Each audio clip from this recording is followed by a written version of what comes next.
welcome in everybody. And Rayvon, thank you for that 33-month resub, buddy. I appreciate it. And congrats on your 45 stream streak. Hey Yeti, how you doing? It's all good, Yeti. I shall refund you if need be. Let's see about getting this show on the road, shall we?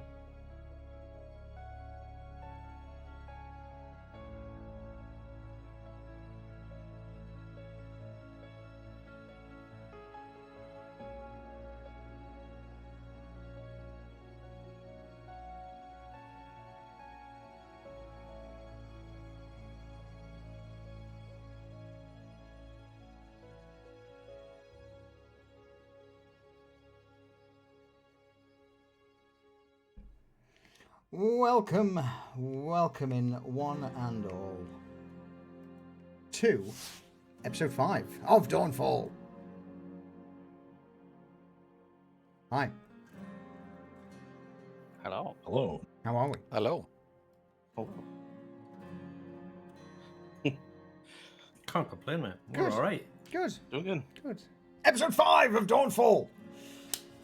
Here we go. A harvest for the dead. What could it mean? Who knows? I'm sure we'll find out. I reckon that's probably got more than one meaning for this episode. Oh, who knows? Who knows? Yeah, welcome in, folks. We've got basically all, I dare say, familiar faces at this point. No new folks, but a hodgepodge of different characters. So we'll dive straight in, shall we? Sure. To today's episode, as we do. As we should. As we should. So, as a brief recap on things so far, since we're now 5 episodes deep in our little short campaign of Shadow of the Demon Lord, or at least month 1, things have been going on outside the fortress city of Caer Duralim. A logging camp going quiet, mines that needed to be cleared, old chapels and ruins that housed the supernatural. Small signs that the growing corruption in the West is continuing its forward march. And you all, as heroes, I guess, and I'm starting to say heroes now with air quotation marks, considering some of the actions that some people have taken. You are attempting to hold back the dark, keep it at bay, to provide the city just another day, another week, another month of survival. You've all been out doing your part, and at this point in the campaign, we're roughly, I would say, 2.5-3 weeks into the story. And like most other sessions, after you guys have got back from whatever previous tasking you were on, a little bit of shopping, mulling around your day-to-day business, you all, of course, return to the Broken Pike. So, as per the norm, we'll hide the other folks to say they're not here at the minute because they may be out doing other stuff. But once again, a new day dawns in the Broken Pike. The hour early. 6 individuals sat around a table discussing what is to come. But before what is to come, what have you all done? Who wishes to give us a brief update on what you've been up to since the last time we saw you? Oh, don't all rush. I'll go first, I guess. So Owen, he went to do some shopping with his newfound cash, and he found the local blacksmiths basic, beige, and wanting. Nothing fancy, nothing special, just good old-fashioned normal shit. Which is fine when you're not outside the city fighting the fucking horrors of the dark. He was like, well, where the fuck do I get a weapon to fight the horrors of the dark? You get one off the body of a champion who was fallen and buried with a weapon. But he didn't know where to get one.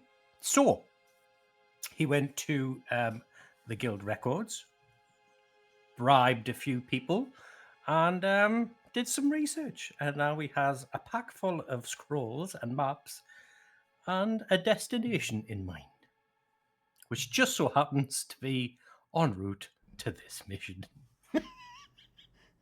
Convenient. Mm.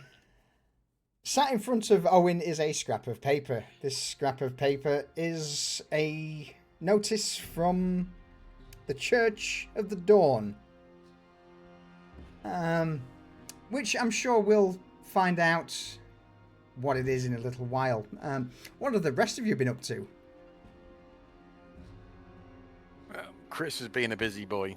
He's after the experience of actually fighting that demon, he was like, my weapons and armor aren't quite up to scratch. So he spent a lot of time in the forge, really honing his lucerne hammer and making it as lethal as it can be. Also asking one of the other smiths there to work on an single-handed arming sword for him. So should the lights go out, he's able to carry a torch and fight as well. But because he was in the forge, he was also he had Cecil and Chud drop by to ask him for some stuff. So he's been working on some iron bands for Cecil's staff to make that hit harder. Chud's had some armor upgrades and a chain added to his cleaver, and also it kind of looks like a meat hook, but really it's almost like a meat hook with a curved razor blade on the end. So yeah, he's been a busy boy in this downtime. Fair. Who's up next? Yep. Well, Cecil. how? Cecil just. Yeah, I got it. You got It's too Cecil. slow. After returning, Cecil sat around the tavern for a bit, offering aid and healing and treating the wounded that came in that wanted it. When that dried up, he just went out to the market, trying to find something to protect him after getting bit by that demon, and realizing that the best he can wear is quilted. So he took it, dropped his shit off at Chris, and then came back and just kind of been, treating people that have come through that need it and offering prayers. How nice.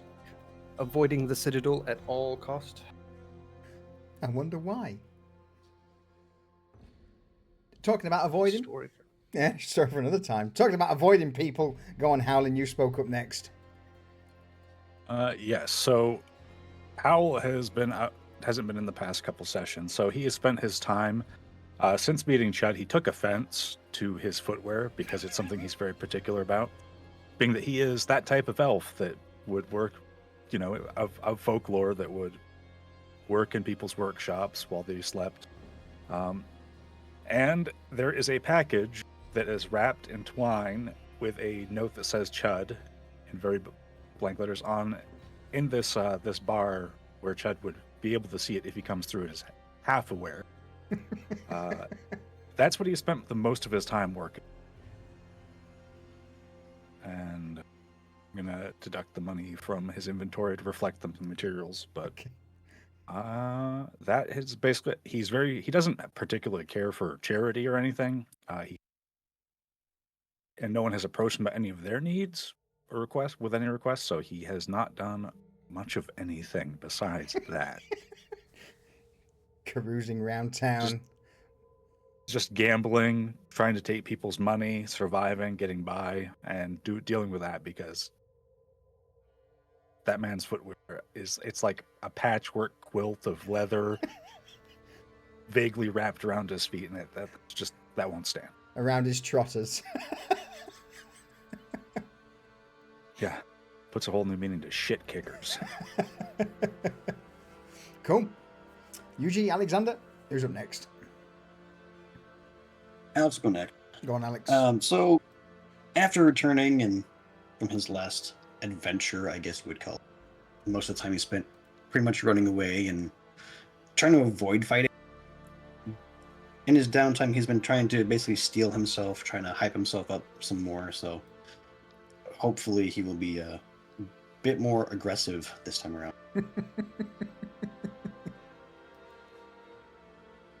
What sort of things have you been doing to hype yourself up? That's the question.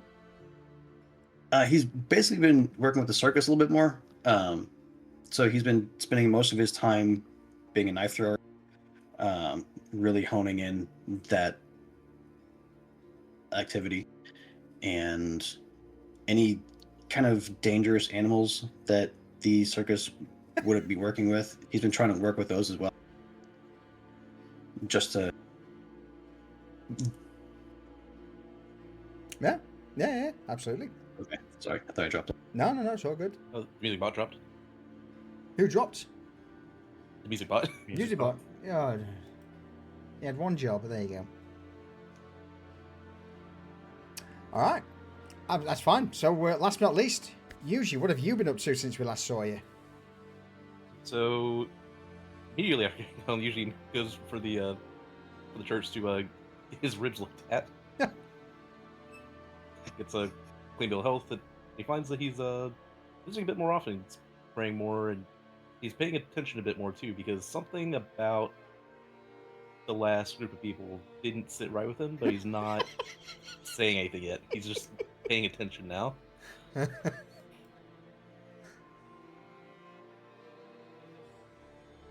Well, I don't know what you're talking about. I thought the last group of people were upstanding citizens of the city. Compared to this group, yeah. You can't say it with a The straight fuck's face. that supposed to mean? You know exactly what that means. All right. I can't say it with a straight face. So, with you guys in the Broken Pike, laid out on the desk before you is a piece of parchment. This one seems to have almost like a yellow wax seal stamped on the top, flecks of gold melted in, and in big bold scripture at the top states, "By the radiant authority of the Cathedral of the Dawn. Notice, a notice of sanctioned expedition." And for those of you who have heard the High Luminary speak, no doubt you would be reading this in his own voice, because it's A, funny for some of you, B, he has a voice that is unmistakable. Now let it be known that a host drawn into foul obedience beneath the unclean will has arisen in the fields of the West. This vile sacrilege cannot be suffered to exist. What lies in the broken fields is no mere corruption of flesh, but a profanation of the rightful order and an insult against the dawn. Therefore, a company is required to go forth under sanction and enter the blighted ground, to seek out the hand that binds the restless dead, and to cast it down. Let those who accept this charge understand what awaits them. The land tainted, the air unwelcoming, and the dead no longer still in their eternal rest. Any fallen faithful found upon that ground are to be given such right as time and circumstance provide. Any relic or object bearing the stain of heretical workings is to be surrendered to the cathedral upon return. There it will be judged. There, if need be, it will be consigned to the eternal flame of the dawn. The rest of the notice goes on to describe any stipends that are required will be granted. And those of you who are somewhat skirting, perhaps, the legal system. There is a chance that the Dawn will overlook some of your past proclivities, should your name be tied to this endeavor.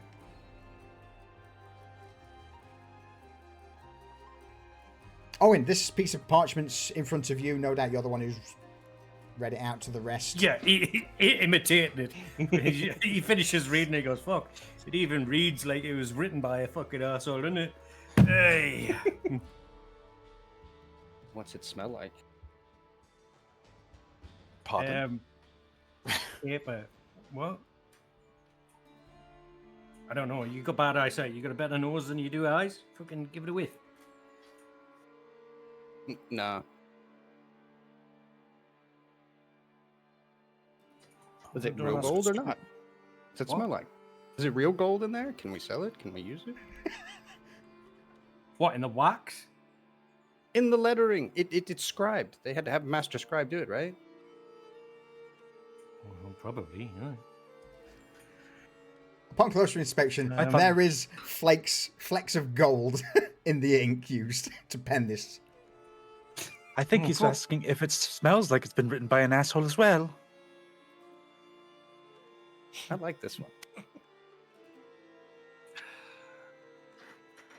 You know, I only took this job of the location and the pat on the back from the church to get me off some of... You know what? Never mind. Why do I have to go with you guys? I thought we were Because going you with like- you. I You're the thought we one were with going the with you. paper. You're the one with Oh, the I just took it off the board. All right, we're getting nowhere. Where we go? Where are we going? What are we doing? Oh, yeah, right. I've got a map here somewhere. He starts fucking rifling out all these things. He goes, right, oh, okay. This is us here. And he points at Kedorn. And we need to go here. A little town. Via here. A little town called Hallowmire is just on the outskirts of the blighted zone. So if we pop over to your map, Hallowmire is in the Broken Fields, which is just along the Blight line, which is not too far from Cairduran. 20 miles. 20 miles. You could do it in a day and arrive in the dark, or you could have Or or you could take it a little more leisurely and arrive in the day. Well, we have a stipend, right? Mm-hmm. We do have a stipend. You are right, Cecil. So let's just take our time, get our money's worth. Let's and get see some if we go- horses, and we arrive fresh. Maybe a little sore-assed, but fresh. Yeah. We'll just rest. Like, there's a little, a little old town here. We rest there and then ride out in first light, yeah? It's a great idea. Well, why would we be going north to go south? Because I expect at the town there's going to be a Good. pub. Exactly. Well thought But out. the sights, Chris. of course. All right. And also, with Alright. Marcel not being with us on this mission, there's a higher chance of us being able to maybe do some gambling and enjoy our evening without him inciting the locals to beating the shit out of me. Marcel? It was funny though. Who? I do feel sorry for that. When I fucking knocked his lights out. Oh, the Eugene. guy from the banner? Did you win though? Yeah. Eugene, so at this moment you turn around and you see this giant banner on the wall behind you.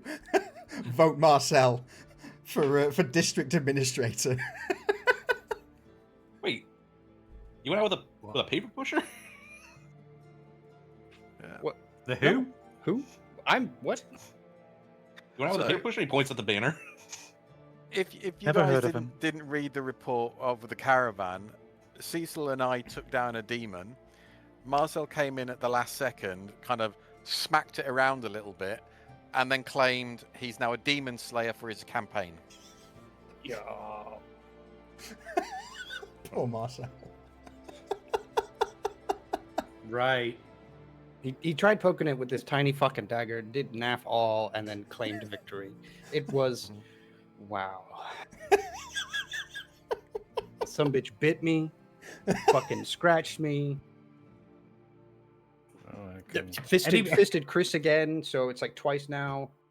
No, I've only been Ooh. fisted once by a demon. The first time was a ghost that fisted me. Right. Yeah, High yeah, five yeah. for being fisted by demon buddies. Let's go. Yeah.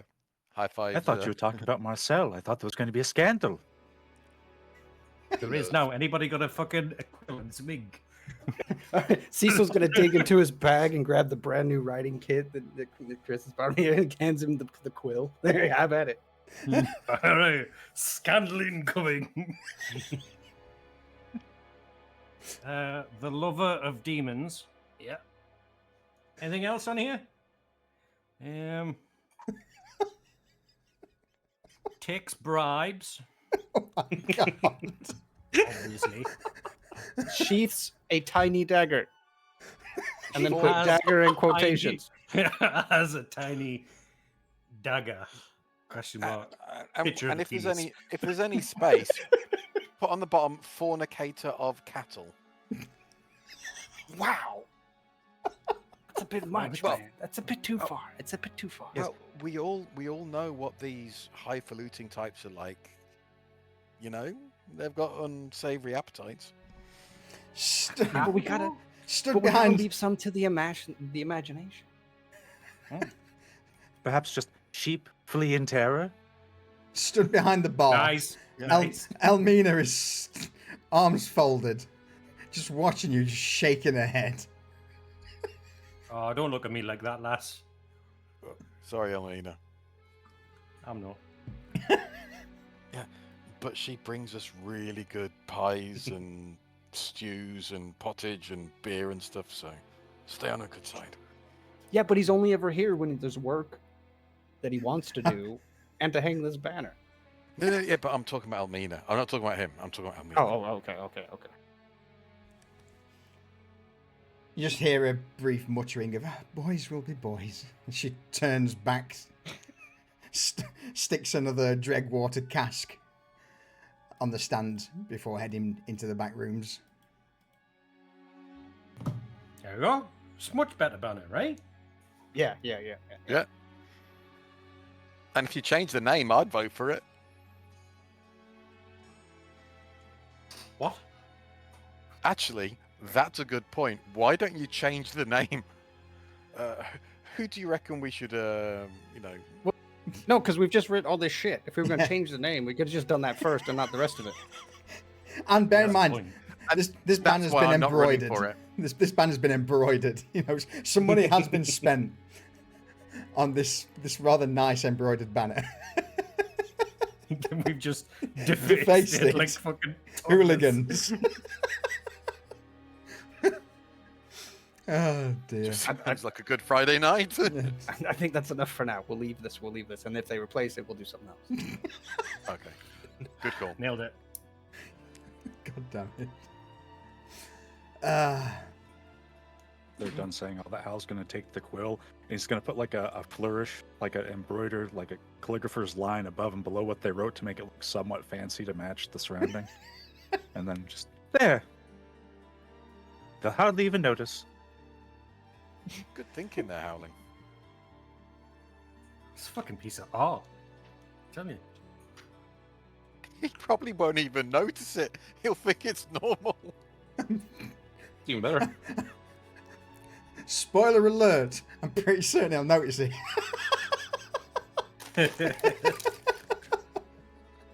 No, he doesn't notice.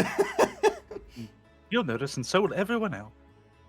I don't know who did it. It was like that when I got here. Snitches get I didn't stitches, see. you know Well, what I'm saying? I can't see it from where I'm sitting, so Strange I was thing on my food the whole time. to stake your campaign upon the detail. So there's probably only another 100 more posters like that around the city we need to change. Oh no, fuck that. Are you volunteering for Who's it? we? I can make steel create beautiful French or something? things, but drawing like that and calligraphy, not a fucking chance.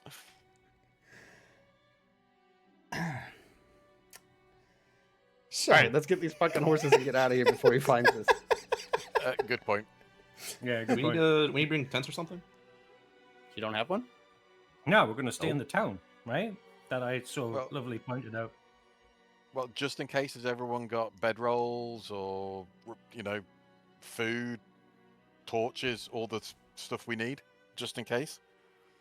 No, I've got a bedroll and a tent. Yeah. Yeah, I'm good. Roll. Bedroll, torches, lantern, all the things. Anybody got a loot? We could sing Kumbaya by the fucking fire as well. Hal Guess that's plucks a a note. strings on his lyre. Oh, there you go. All right, I was making a joke. Fuck my horse. I'm sorry, I didn't want to make you have a flashback to the demon. Oh wow, I'm really liking this one.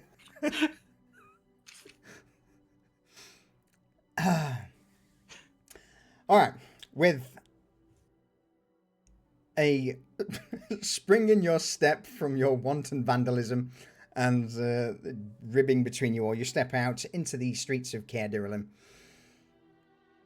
meander your way through the various crowds of labourers, peasants, refugees, before eventually arriving at the Western Gate. It's here with your sanction in hand. Someone roll me a d3.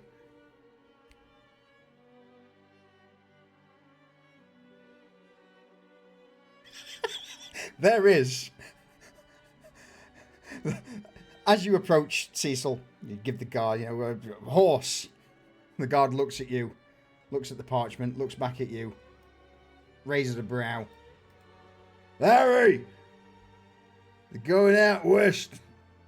Grab him a mule. A few moments later, you hear the sad clopping of this small donkey that looks way past its work years. Shaggy, frail. There you go. One horse for your journey. Well, worst comes to worst, we got meat.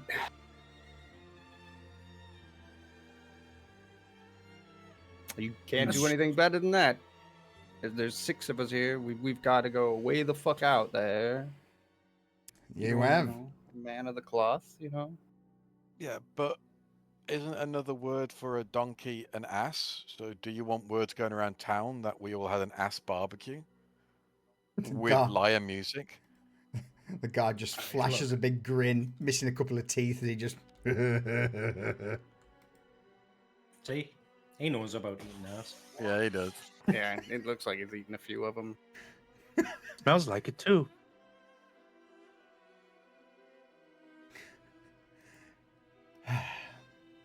Right, are we going to put supplies on the donkey, or What are we going to put on this shit thing? It can't carry itself. Well, what's the point? If it can't even carry some supplies, give it back to him. It can. It probably could. Just. Probably could. Fucking What if we take it this way there and we have it carry things back that we reclaim from the brigands and other things we just discovered along the way? Good point. And if we find anything specifically nasty that the cathedral wants back, then it'd probably be good for the donkey to be carrying it rather than us having it in our packs. Yes. Yes. I mean, last time I just used some rope, so it is an upgrade. Yeah, this time you can tie the upgrades. You can tie the rope to the donkey. Well, I'm not looking after this thing, because that's the blind leading the fucking blind. Yeah, Oh, and shit. I'm already looking after Cecil, so you guys need to decide who you want. You looking after animals, right, Alexander? Good at it? No. Not at all. Not that That's far. all right. Neither the fucking gods. You seen the state of this fucking thing? Yeah, that's true. It almost sounds between an Eeyore and a cry for help. Did you hear that? I'm I think pretty it sure said it's kill just- me. Yeah, I'm pretty sure it's just a cursed person. Right, the Does someone need to do a blessing on this donkey before we move out? I don't think it'll help. This thing is in a right state. Well, seems the donkey's on an adventure as well. Its last hurrah. Let us be off. Are we going to name the donkey? Eeyore. Fucking Eeyore. Fucking not get Eeyore. attached. Okay. Eeyore it is. Of course it is. Alright, let me fucking add this donkey to your party. There we go. What did we learn? Don't let me roll. Alright. You now have Eeyore, the dilapidated donkey.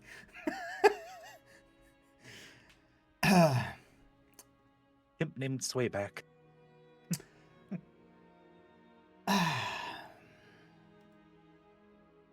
Throw me off now. Bastion Vale.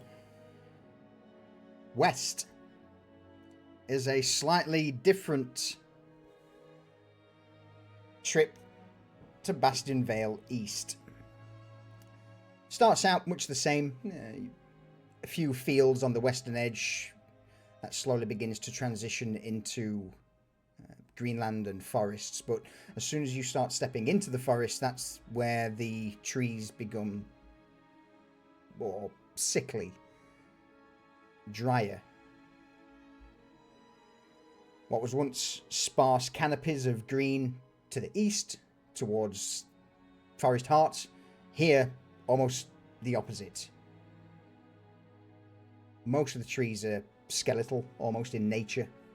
The roads, though, are clear, as there are much more patrols by the Bastion Guard here than there are to the east, just due to the very nature that the corruption's spreading from the west.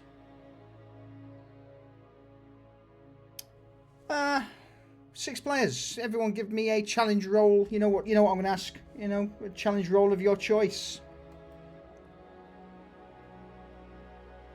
Let's see what happens on the first leg of the journey through Bastion Vale West.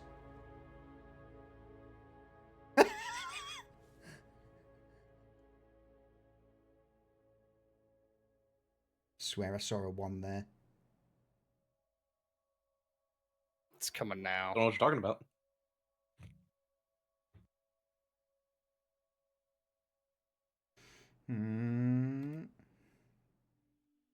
All right, beautiful. That is some solid rolls. So we'll go down the list. Owen, just after you set out from Caer Durlin, you begin to reach the Bastion Forest to the west, and you've been this way at least once before when you went to Chapel Hearth, or Chapel of the Hearthstar, sorry, if not times before. So I would imagine you kind of know this area. Yeah, I've been there once or twice. So what little complication occurs, and how do you overcome it?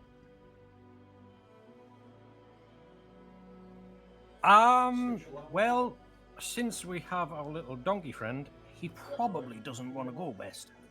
No. No, so he might. One has to help coax him in the right direction as he keeps trying to turn around and go back to the city when it realizes where it's going. I'm like, no, fucking donkey's wandering off again.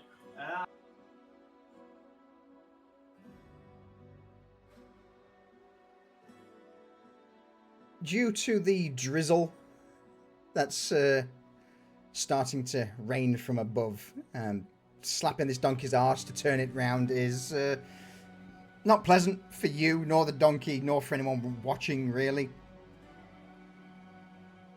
But, yeah, after a while of either coaxing or forcefully realigning Eeyore in the direction, he continues. A couple of hours pass. Chris. As we're walking along, and because Chris has experience doing sort of caravan guard duty, he knows this area, so he's he's looking around, and he knows the trees and stuff are diseased and whatnot. And as they come round a bend after trying to get this damn donkey to go in the right direction, they come around the corner, and there's this tree that's fallen over the track. So he's with a grin, he basically pulls out his new sword and kind of balances, flicks it around in his hand a bit, testing the balance, and he's like thinking, well, I might as well test out the new blade on this before we get into combat. So he sets himself, lifts that blade up onto his shoulder, and then brings it down into a mighty swing, just taking out, just cutting through the trunk of this tree in one swipe. Turning around to the lads, he's like, fucking hell, this edge is pretty all right. I'm looking forward to using it. As he then uses his shoulder and his legs and his back to heave the severed limbs and trunk out the way so they can continue on their journey. Chris, I'm going to need you to make me another strength challenge roll, please.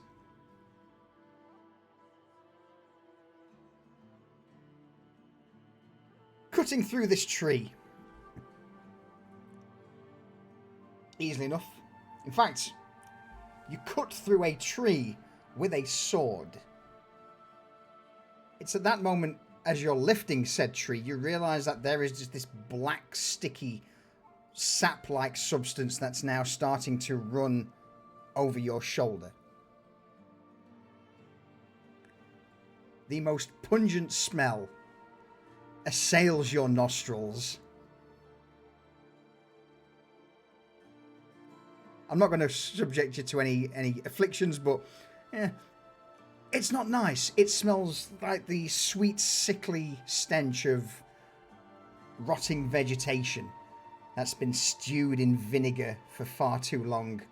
In fact, I'm probably going to go one step further and say stewed with piss and vinegar for far too long. Definitely not gonna lose you now. Oh, bloody hell. This stuff smells like Marcel's aftershave. What the fuck is this shit? Let's chill on the Marcel slapping today. I know you don't like politicians. But yeah, this black substance starts to run over your shoulder. And yeah, it's pungent to the point where even as you begin to wipe it off and try and scrape it away, for the remainder of the journey, you'll have this sweet, rotty, mustardy smell just constantly in the back of your nostrils. A little further along, the rest of you obviously watch Chris get covered in disgusting sap. Which brings us to you, Alexander. Is there anything you see? How do you overcome it? Or is there anything you want to see?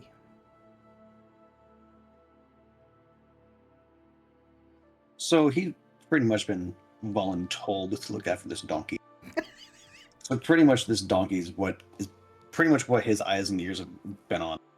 And he notices pretty much going over to eat some of the rotten, disgusting vegetation.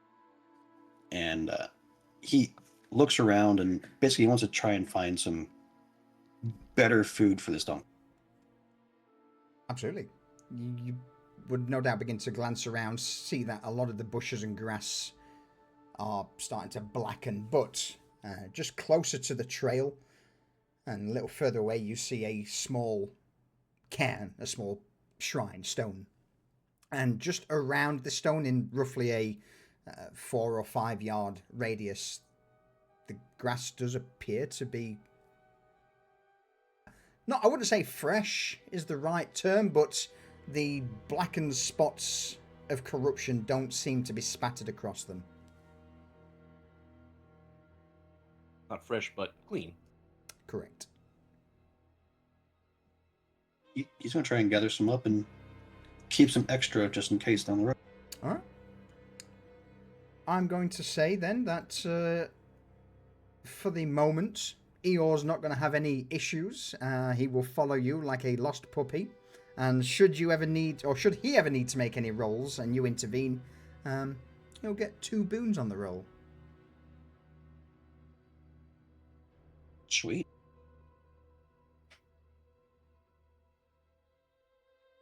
Several more hours have passed at this point, and through a couple of crossroads and junctions, you began to sweep slightly northward towards the town that Owen directed you all to. Yuji, you're up next. Yuji is kind of also making sure that Eeyore's going in the right direction. He's moving around and like, if Eeyore tries to like wander off, he's kind of going from the outside to head him off so that someone else can grab him. Easily done. You know, you sort of throw your arms out to the side, dance back and forth like a jester. This way, buddy. Corral him into his usual plodding route forward. Cool. Cecil. Cecil has very accurately managed to not step in any holes or in manure. He is 5 yards. It's what he can see. He's done very well at what he can see. With an 18, I can't even try and get you on that one. You just straight through and through. You have been absolutely fine. There's nothing else you wish to add? Howl. Go on. Yeah. I was going to say outside 5 yards. The road is Blur. massive. All right. Last but not least, Howl. Just before you reach the outskirts of this town that Owen's directing you all to. I would imagine at this point you've been on the road for probably close to 8 hours. Nothing serious has interrupted you all. You have seen the odd patrol pass you by. They glance at you, realise that you're here on sanction, and let you continue. But yeah, certainly no refugees at this point, no beggars on the road. Any sign of human life or activity to the west is purely military in nature. How? What do you see? What do you do? So just before we're getting to the town, there's a stream running, and they've built a, maybe not the town, but it's near enough to the town, a small, simple stone bridge. Like it's almost nominal. It's just there to get over something that you could walk through. But it is built up enough that on the sides, because of ill maintenance, the edges are a bit washed out. And so Hal is, as they're approaching, and he's just kind of seeing the sights because that's what he's doing. Because we're taking the scenic route. He's looking for the sights and sounds of the country, and up until this point, it's been very bare and just depressing. So he notices that it's a potential hazard for people who are stopping here. They might tumble down to the stream, which in and of itself isn't that big of a deal, but avoiding sprained ankle, say like the donkey going over the side, things like that, spotting that out, directing it. Make sure you keep to the center as they approach. Just helps avoid that potential hazard. Absolutely. And my apologies, I thought I'd switched us to a different scene. I hadn't. I only switched it for myself. Oh. Professional. This is much darker. Lovely. Definitely stay to the center. That's my bad.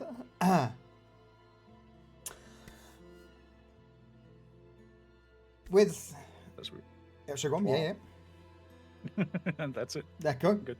Yep, you all cross the bridge, and it's at this point that you would see just off over a few hills following this mostly overgrown cobbled road, a couple of buildings further ahead. And it's also at this point, this is kind of the region where you're just now starting to move out of the Bastion Vale forest into what's known as the broken fields or the broken plains itself. Trees become less sparse and begin to open up a lot more into what looks, or perhaps at one point was, cultivated farmland. Now it's mostly just flat plains that seem to stretch on with the occasional hill or mound for miles.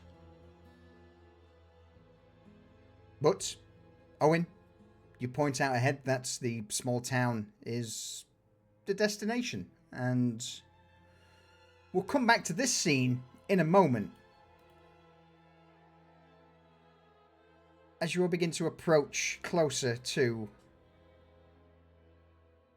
this village that you're going to gamble and drink and have fun with the villagers, that quickly becomes apparent that it will not be the case.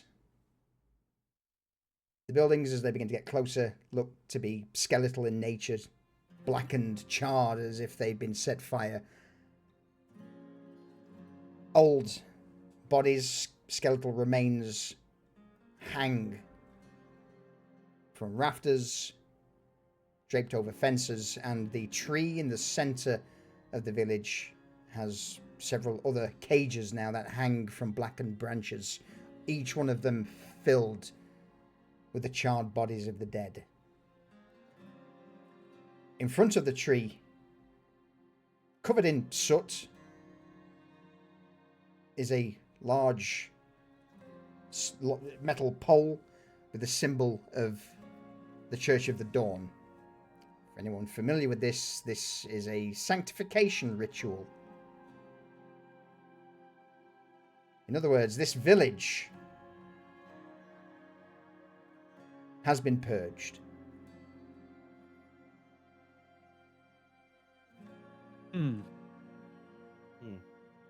I was rather hoping for an apple tree or something. Corpse trees are far less helpful. We can Right, do 10 for, yeah. he says. We'll be fine in the village, he says. I've been here before. We should go north before going south. He says. So all this fucking negativity. There's a village there, right?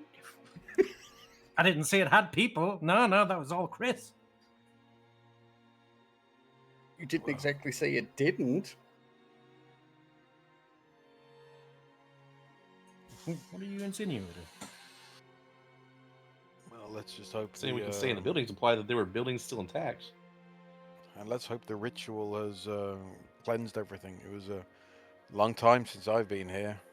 It did not look like this. Yeah, can we have a look around, see if this looks like it was recent, if anything's still standing enough to serve as a shelter? Absolutely. In that case, everyone, rather than everyone, those who are currently going to start having a scout around the village, give me a perception challenge roll.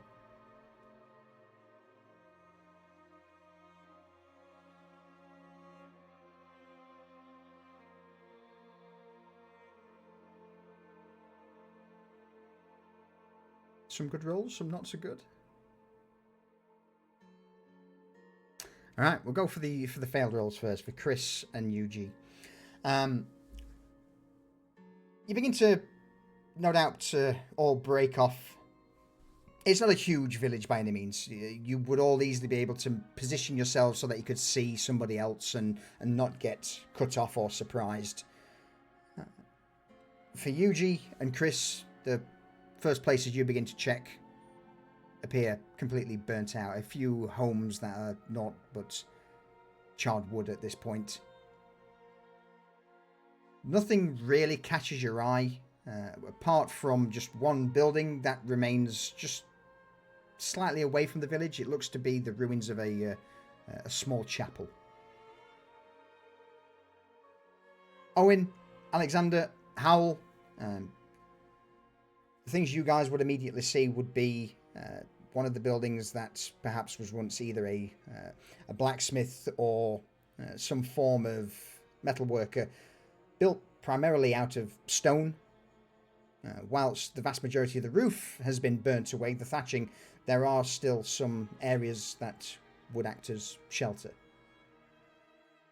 You three would also notice this small chapel just further off out of the way of the village, which for you, Owen, is certainly of significance.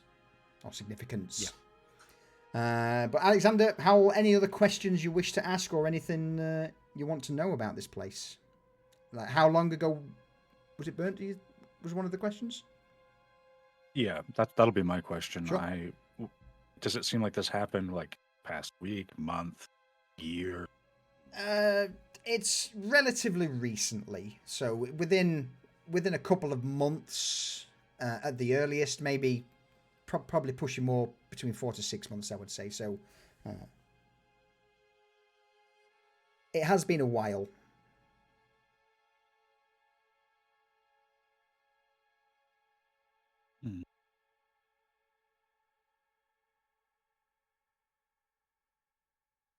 In the blacksmith's area, Mm-hmm. would there be any usable items like whetstones or maybe some tools? Do you know what? With that roll of 23, I will say yes. I will say that's in one of the cupboards that's mostly been charred and burnt, but you do poke your head in, have a look through, and see that there are several tools that aren't completely charred up, and accompanying whetstone. So if you wish to grab yourself a toolkit from the armory, and they will be basic smithing tools, a pair of tongs, a small hammer, or a couple of hammers. Sounds good. Owen, anything else you wish to look for or know? And as soon as Owen claps eyes on the chapel, he's like, "Yep, I know where I need to go." He just wanders off on his own, pulls his shovel from his pack, hangs it over his shoulder. He's like, "Yep." So just to reinforce for everybody, this is not the destination for the quest. So,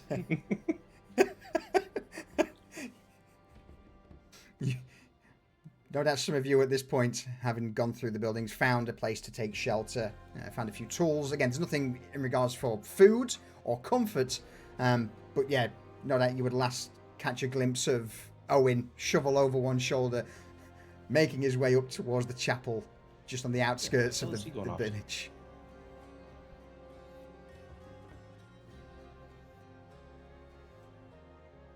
Chris looks over to find out what, watch Owen going on. Owen, what are you doing with the shovel heading towards church? All will be revealed, my friend. All will be revealed. Anybody else got a shovel? I want to help. I've got my smithing stuff with me, but no shovel. You just got a shovel and a crowbar. UG, you with me, but So we got this done the sooner we can get to our actual job. exactly. It's as if I picked this job just so I had an excuse to come this way or anything. Come on. And he puts his arm around Yuji's head. And He he's like, stops yeah, let's go. halfway to walking up to him. He's like, he just glares. What? Whatever. That's what I thought. Keeps walking. As you begin to get closer to the chapel, Yuji, Owen, you would see a line of, I would say freshly dug, but again, they're not. It's graves that are probably 6 or so months old. Each one of these mounds, there's 7 in total, 2 lines of 3, and then at the very end, a grave that's almost on its own. And this grave that's on its own has a wooden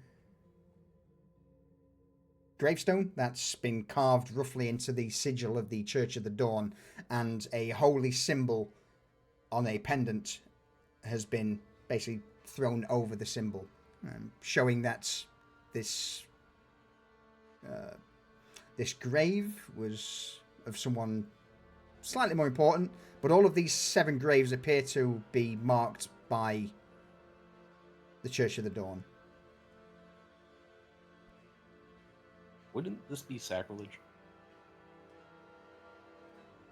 Who? To the church? That's not an ancient grave. I'm not touching. Yeah.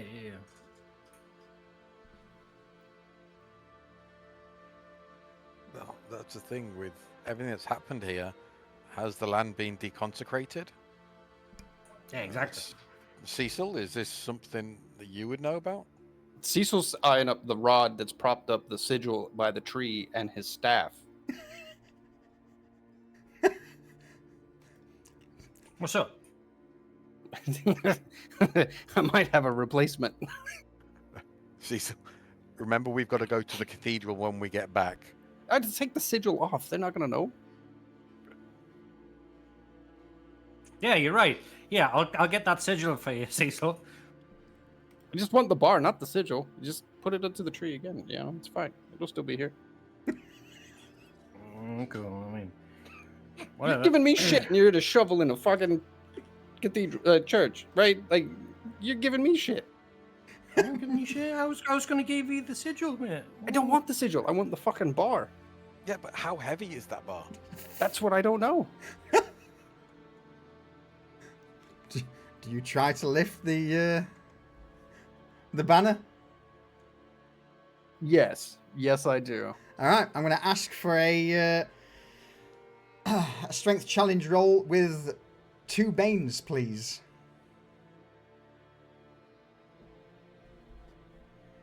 I'm going to say a little bit of a prayer as well. Please let me lift this thing. I for need you. something Lift better with than your this- legs. This better than this fucking stick. Excuse me, I just... Never mind. As you begin to pull the banner, you quickly realize this thing is heavy as fuck. To the point where perhaps closer in speed. In fact, roll me who's with Cecil? Chris is. You're a blacksmith. I am. That is a solid gold banner. Right. Cecil, that's solid gold, mate. Not only is it going to be extremely heavy, but you hit anything with it and it's going to bend. Fuck. All right, I guess we leave it then. Or hear me out, boys. There's a forge over there. I know where you're getting at, Owen, and I'm all for a fair bit of loot, but this is my thing. Whatever's happened here, the church has wanted to come out to purify it. If we remove this, are we possibly letting the evil come in? Well, when would we arrive at the fields? Tomorrow morning, yes? We would Mhm. Yeah, not sleep here, of course, because this place is a blasted land of terribleness, but we have another day. And, Yeah, but we've got to pull that thing out of the ground. I've got to get the forge fired up and get it hot enough to actually melt this stuff down. It's going to take it's going to take hours and hours to do that. How many hours? Howl asks Arcane Sight and starts looking around to see if there's any, like, magical auras lingering here. Excellent. So, you begin to glance around, Howl, and no, whatever signs of corruption were here seem to have stopped. And how would your arcane sight look? Just give me an idea. Basically, it's just everything that you would see. There would just be an overlay of, like, this mist coming off of things, like motes of light that would reflect, like, different colors based on if they have different auras. Okay. For example, if, like, we have spellcasters, they might have some, like, a little bit of a light or, like, halo around them. To me, it's kind of like old school vampire aspects where they're Yeah. rearing colors, like something like that, but it Okay. would be like motes, so it's actual magical energy. So So he's just trying to see if there's anything coming off of the rod to see if it's like somehow magically preventing the corruption, or sure. or Okay. if it's just you know. Well, now you've got to give the goat away because Cecil's right fucking next to it. Go on, Cecil. What does he see? He sees the taint of the corruption on Cecil. He's not quite bright, pure. He lingers. There are flecks of darkness that stir within what is emitted from him. You can tell he is a holy man, but he's not quite pure. Oh yeah, that doesn't phase him at all. He continues looking. Oh, beautiful. So oddly enough, for you, Howl, is that the ground around the village doesn't seem to be emitting any motes whatsoever. It's almost like whatever burned here has cleansed everything. Yes, towards the outside of the village, as your vision begins to get a little blurry, you would see the reddish, purplish hues of corruption from these motes. But as for the village itself, nothing. Just empty, bleak. No signs of corruption, but also no signs of warding. And it would be at this point that the rain that's been just a slow drizzle has started to come down much, much harder.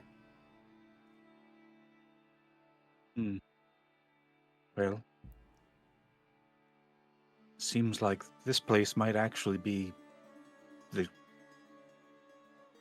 as far as corruption goes, this village might be the cleanest thing around. Everything's been cleansed from it. We may want to set our camp somewhere here on this ground. Okay.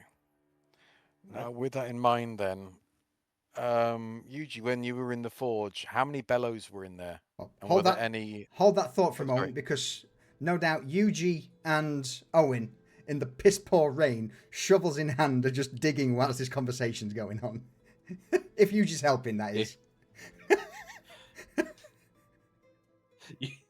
Luckily, yes. So yeah, you're currently digging incredibly. And also, he's keeping his eyes on Owen the whole time. It's just very sodden earth, it's quickly turning to mud under this heavy downpour as you're just quickly trying to dig this grave. But you can carry on as you were asked. Bellows. Do you want me to give the answer? Yes, please. No. They were burnt away in the fire. Anything that was slightly flammable or potentially not solid has been roasted. I saw about 0 bellows. Right. Is there any leather anywhere? No. That's ash. If it wasn't stone, it's ash. Stone, iron, ash. That's it. Well, technically, I can get the forge up to temperature, but it's going to take a bloody long time. Fuck it, it's too much hassle. Yeah, it sounds like work. Okay. Yeah. Yeah, catch. Throws mud at him.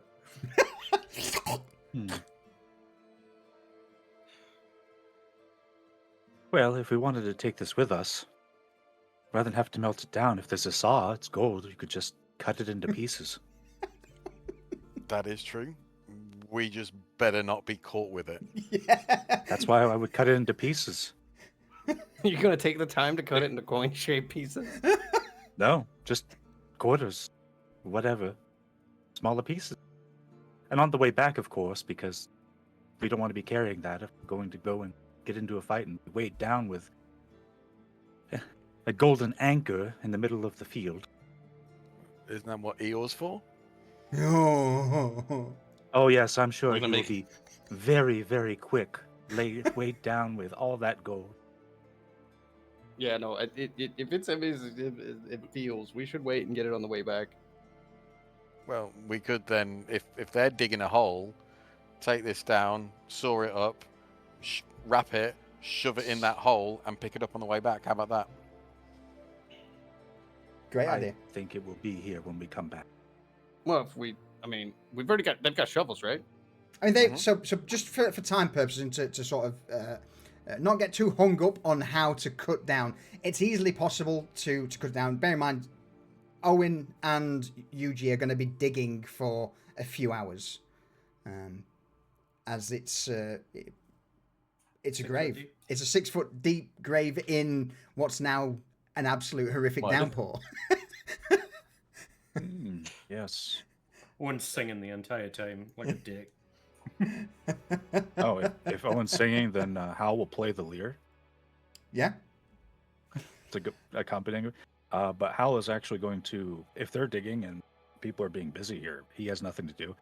He's going to try to get up in this tree that's horrible and foreboding and try to get a little bit of a height so he can see if anything is around while he plays his lyre. He's going to try to keep an eye out for if anything approaches. Beautiful. So one side of the village near the chapel, 2 people digging up. In fact, before I came out, Irex, thank you for those bits, my dude. Solution is an uncommonly handsome man, that is all. Thank you very much, I appreciate it. And also good to see you, buddy. Hey, Chatter. Love to see it. It is. Welcome into to our little corner of Twitch. We're currently playing Shadow of the Demon Lord. But with that said then, so up towards the chapel, the edge of the village, Owen, Yuji digging away. Howl, you're sat up in this corpse tree playing your lyre in the pouring rain. Alex, we've not heard from you for a bit. What are you up to? Anything in particular you're wanting to do or doing at this moment in time whilst Chris is and probably Cecil are manhandling this golden icon of faith? Alex is pretty much going to keep a lookout. He's going to kind of wander around town, keeping his head low and making sure that he can see Owen and Yuji. Just keep them within eyesight as he watches out for any dangers. Excellent. All right. Owen. Yeah. What do you find? What's happening? What are you looking for? Well, there's this grave here is the Knight Commander of a group of soldiers that were killed here. In his possession is something Owen wants, because Owen knows Knight Commanders are given a certain weapon. It was buried with that man, and he knows because he has the log. So it's just a pine box. So we eventually, after hours of digging fucking mud and trying to bail out water with shovels, we hit wood, and he's like, "Hey, here you go. Here you go, Wood. You get out the crowbar. We'll crack this thing open and be done before nightfall." You pass in the crowbar. Alright, and then and he cracks it open. Inside, you look down at the corpse of a member of the Faith of the Dawn. 6 months in this terrain, in a basic box, there's not a pretty sight. But that's not what you're interested in, nor the armor. That seems to be burned, scorched. Same with parts of the corpse itself. Its hands and side of its face are also burnt. And looking down, this corpse wasn't laid in a ceremonial position with his hands over his weapon. It almost looks as if this body was just tossed in a box and then buried quickly. But next to this body, just underneath it, a spear sits. Oh, Yuji, my boy, look at that. That's a work of art, that is. just tossed in a box like fucking waste. And he holds up this. It's like the haft of the spear is a solid bit of steel. It's engraved with a large silvered leaf blade on the end and a spiked pommel on the end. And he goes, "That, my friend." Yeah. That is a silvered dawn spear. Now, granted, that cost you a fortune for the information. But Couple of gold, yeah. yeah.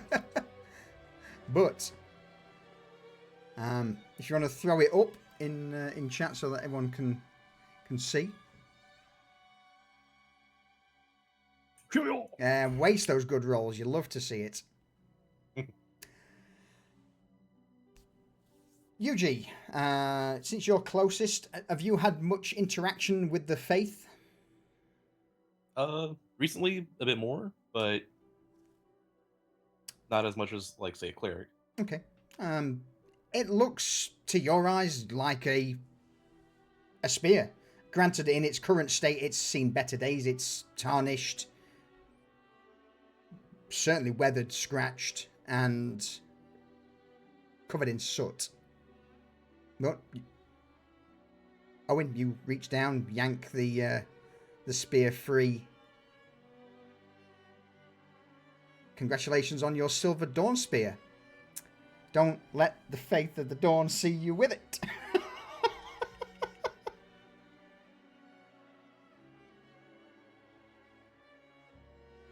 All right. There we go.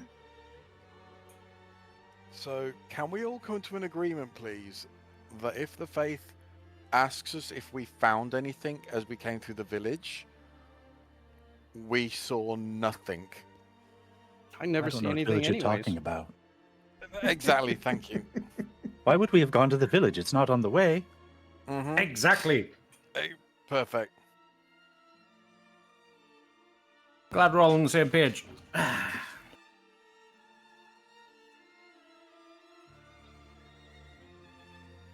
Night's slowly starting to creep in, but the rain is not letting up. What do you all do to prepare for the evening? Nothing, for those on watch, by the way, it's crystal clear, quiet, calm. Nothing seems to get your attention. Eerily so, not even birds tweeting. It's just quiet, with the exception of the wind rustling over the dead ground. Chris will find a sort of a more sheltered area with the least amount of mud, and he'll kind of hang up his he's got a blanket, so we'll hang it up, so any rain that's hitting it will just slide off, and then tuck his bedroll underneath, just so you know he'll be as comfortable as he can be.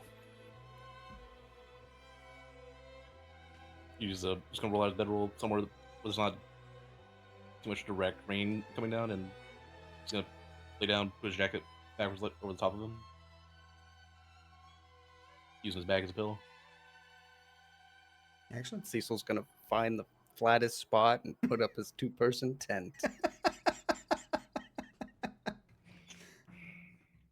Someone's going to saddle up next to Cecil and be like, "Big spoon, little spoon." Nice. What are you gonna bring a tent for? We'll sleep in the village, he says. I mean, we had the opportunity to get provisions. I just happen to have mine. Right? Owen, are there any other detours like this on the way there or back? I don't fucking know. Well, you knew about this one. Yeah, because I was looking for this one. That's what I'm asking. Do you have any others planned? No. Why? You after something? I'm a smith. I'm always after new shinies. Okay. We'll talk after the job. Excellent. Nothing. With the Gone, yeah. sorry, No, don't apologize. I was Go going to for it. say with the gold, what Chris has done, because he doesn't have a saw, and no one offered one, so he's basically used his smithing hammer to basically Bang, beat bang, it and bang. bend it on a rock to make Would it there be as tools in the small as smithy? possible. And so if anyone looks at it, unless they look really closely, it doesn't look anything like what it used to. He just points over at the blacksmith shop that still has the tools there after he's done. Probably the ones that are now arrayed on on Alexander, who's up a tree or on the top of a building scouting around. Yep. Cheers, lads. So you've spent all this time pretzeling this giant iron banner. But yeah, you all set up. It works. Yeah, it does, absolutely. Yeah, absolutely. So with the camp set up, you begin to settle in for the night. Obviously, watch rotations. You are all experienced individuals at this point. Son, Except Cecil. He Except slept through Cecil. the night absolutely untouched for watch duty. unmolested. Well, in fact, no one. Well, Owen was with him. Yeah, He's yeah. definitely- I mean, that's yeah. Excellent. All right. Night swings through and to the east. The sun once again rises to a new morning. It's still raining. Not as heavy now, but overnight there was just a further deluge. For those of you who aren't in a tent, you probably wake up pretty damp, pretty unpleasant, but nothing that wringing some clothes out or a change of clothes wouldn't fix.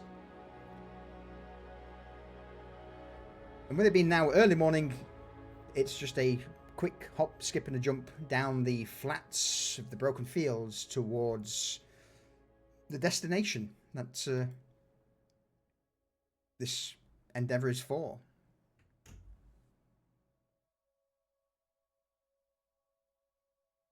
So, Oh, with that, slept like a baby. We're going to move on, lads.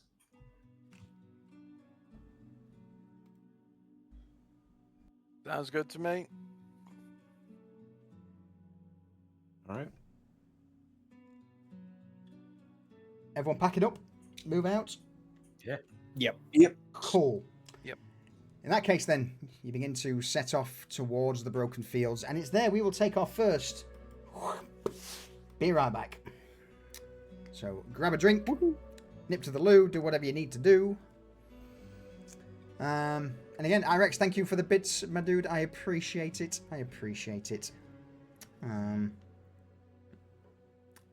Just Smith, how are you? And we've also got a Callie. We've got Tim in the chat. Yeti. Culture. How you doing, everybody? And of course, Barksy from early on. Yep.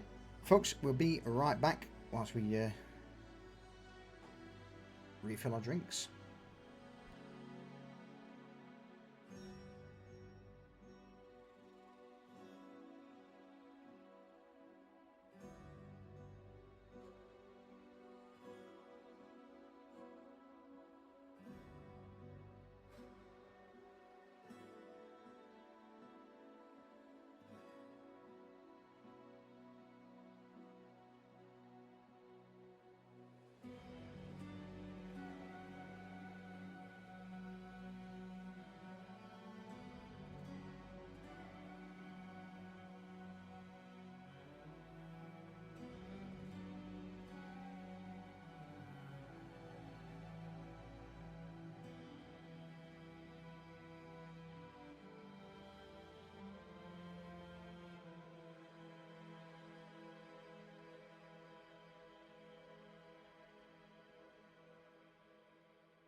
returned. Welcome back. Thank you. Longest side quest ever.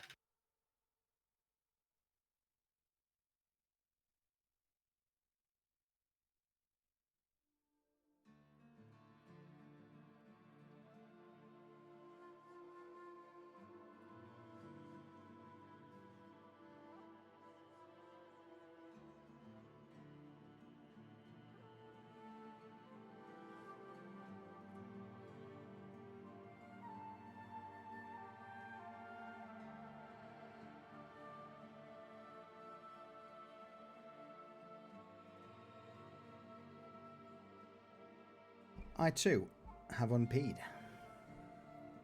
We can be. Thank you. Unbeat. I also. Oh. So, since we have a question of Spice in chat, Spice will be activated during combat due to the fact that previous Spices were lackluster AF. So I have revamped the spicy levels for combat. But due to them all being sort of combats related, they will be available, no doubt, very soon.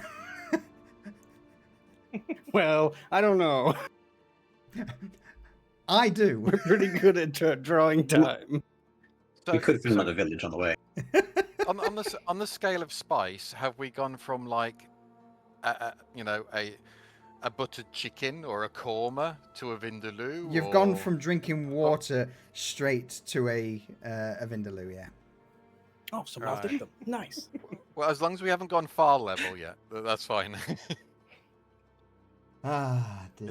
Guess I should switch from coffee to rum. Yeah, pretty much.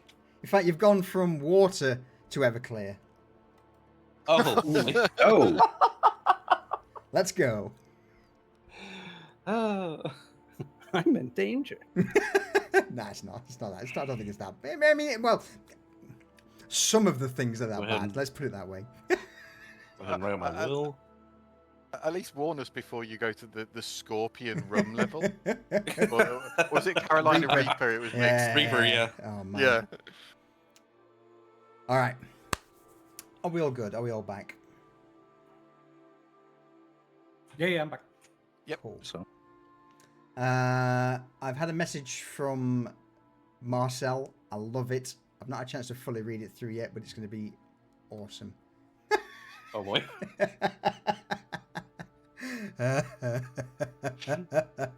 Cool. All right. So, new dawn, new day. This time, you now begin to enter the Broken Plains proper. At this point, the roads have turned more into sludgy paths than actual cobbled, traversable roadways, but you make do. You continue onwards. At this point, it would be in a southerly direction. Other hamlets, like what you've seen, dot the landscape here and there. And these ones, though, not burnt or torched like where you were before, but just left in a state of disrepair, of ruin, of just slow and eventual corruption. It's also here that the land itself gives you that odd feeling at the back of your neck, like all your hairs are stood up. Every breath, especially with the rain, is almost like breathing in soup. It's just unpleasant. The corrupted influence of this place, and with you being so close to something called the Blight Line, is apparent. Out of the corner of your eye, every now and again, it almost looks as if there's a purplish haze or a fog, but when you turn, it just looks as you would expect. dead field after dead field pass you by for the few hours that you're traveling until eventually, just off in the distance, near a small copse of trees and a field, you begin to all see movement.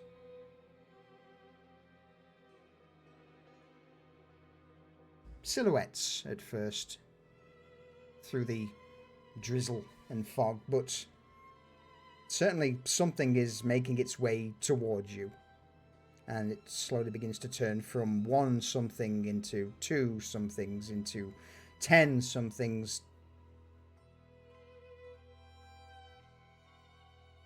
Chris quietly leans over to Cecil. Just so you know, we've might be having something incoming.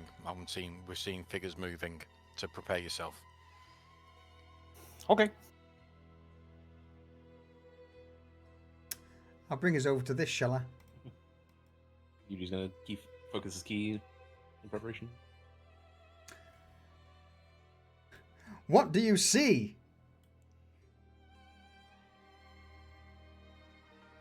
Nothing. Well, it's very blurry up to this point. Up to that point, Very blurry. in that case then, I remember now. Unfortunately, Cecil, I'm gonna have to drop your No. drop All your right, sorry. vision. It'll be all right. I'll play it. There you go. Still blurry or not? It's up to about here. The right hand Please side is start blurry, seeing. yeah. Yeah. Here. Oh well, in that case then, so you can't see the things. There Like a are line blobs. that's They're fuzzy, but yeah. Yeah, That's they're cool. very fuzzy. Oh, that's fine. Yeah, that's ideal. That's what I want you to see. Can I have my vision back? Yes, Thank you. yes. If you can see the blobs, is that safe to say? Oh, I feel safe now. Yeah. Yeah. Cool. Too much for Cecil.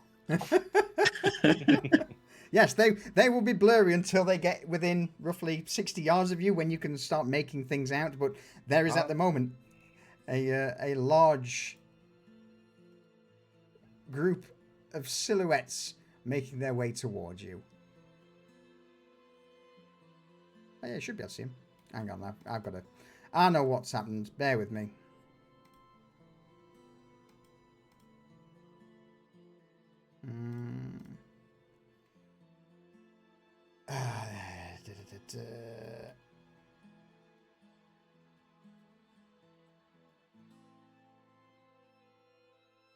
Or I don't. Okay, who knows? Who knows?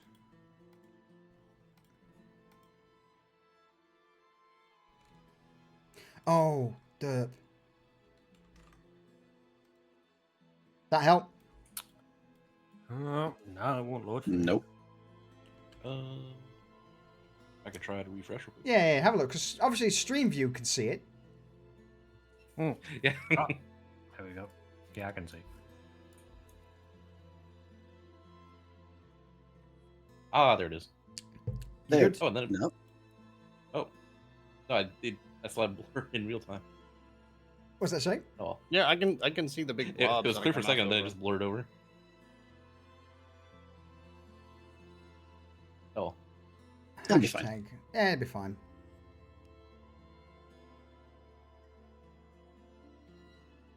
All right, No, there we go. there you go.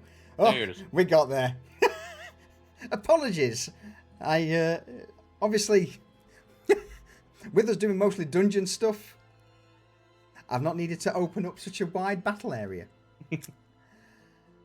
And now I can see them clearly. Can you put it back to blurry, please? That's scary. I've just zoomed in, so I can't see more than what I normally could. All right. Does that work for you, or has that broken everything? Thank you. No, it works.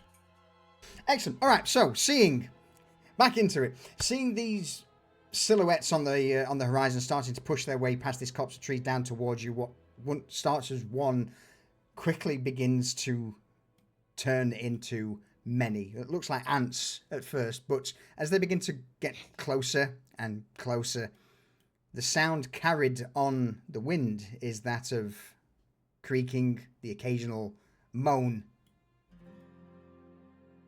as hundreds of dead begin to shamble in your direction, and just occasionally bobbing back and forth in the middle of this horde of zombies appears to be a grotesquely large, chud-like entity, dragging a large cleaver or meat hook behind it, but also several arms seem to be protruding from its chest. Before they get any closer, chaps, anybody want to do anything or look around or anything at all? A couple thoughts occur. Yeah. Are they coming toward us, or are they just coming this direction, does it look like? They are certainly coming towards you. All right, so they're after us in particular. Absolutely. This structure here, how high are these walls? I would say roughly 3.5, 4 feet. Defendable. Okay. Okay. Could be a good option to funnel them. Or at least slow them down as they're coming over the walls. Yeah, I agree. Yeah, sounds good to me. We could take position there, have a little bit more between us and them. Yeah, and anybody with any fucking ranged or anything that can fucking reach out and touch that big fucking thing, your focus is going to be that, right? Al is like getting his bow ready, and he's just like already looks like he's already trying to figure out the distance to shoot the fucker. If you wish to do a full move or any actions, you basically get a free turn as these things are now just slowly making their way towards you all. Right, let's get in there. Where? Cecil, just follow me, okay? Okay. From the back, you just hear, oh. Fucking leave it. Or no! Are you leaving him there? Let me get the damn donkey. You can't. All right, you're bringing the donkey down with you. Okie dokie. Yeah. Why are you? There's a post out there. Oh, you want Eeyore to be eaten? Is that it? They're coming for us, not him.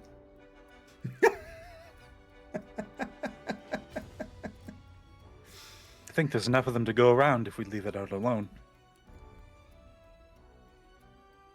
All right. With you in position, He's gonna get his bow ready. if you could add yourselves to that initiative, that would be awesome. And choose whether you are taking a fast or a slow turn. Also, spices and is- blessing are now up. Slow is an action Slow and a move. and a move. Yep, fast is just an action or a move.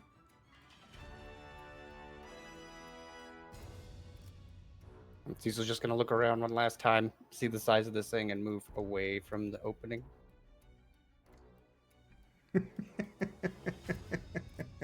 Like I said, I demand his cleaver and meat hook, and then also throws the spicy at us. Yep, absolutely.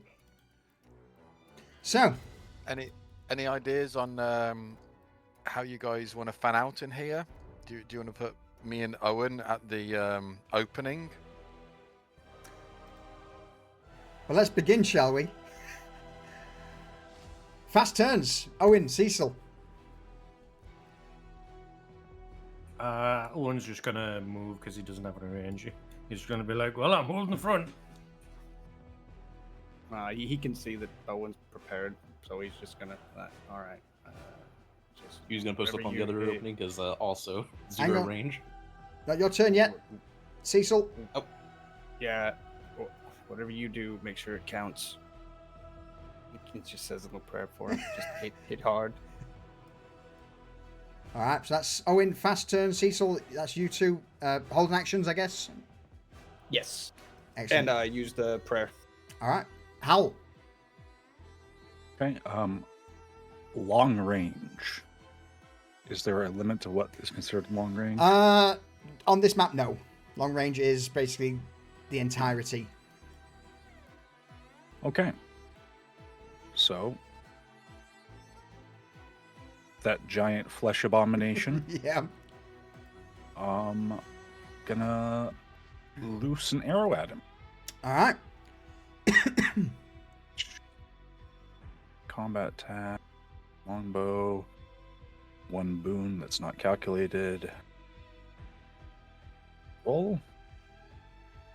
Should have been more than that, but that A that works for 22 me. will certainly hit. The arrow flies Okay. true. Did I exceed his armor by 5 or more? Well, you got. Can you see his defense? No. It's 10. Oh, it's 10. Oh, then I did. Okay. The damage on the bow is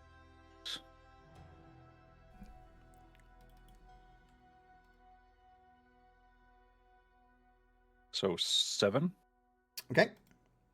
As a bronze arrow flies through the air, whaps into him. And I'm going to activate my feature Spellguard Strike. I got over 20. I beat it by 5 or more, so Absolutely. I can triggered action to cast a spell I've learned. Send it. And that's going to be Flame Missile.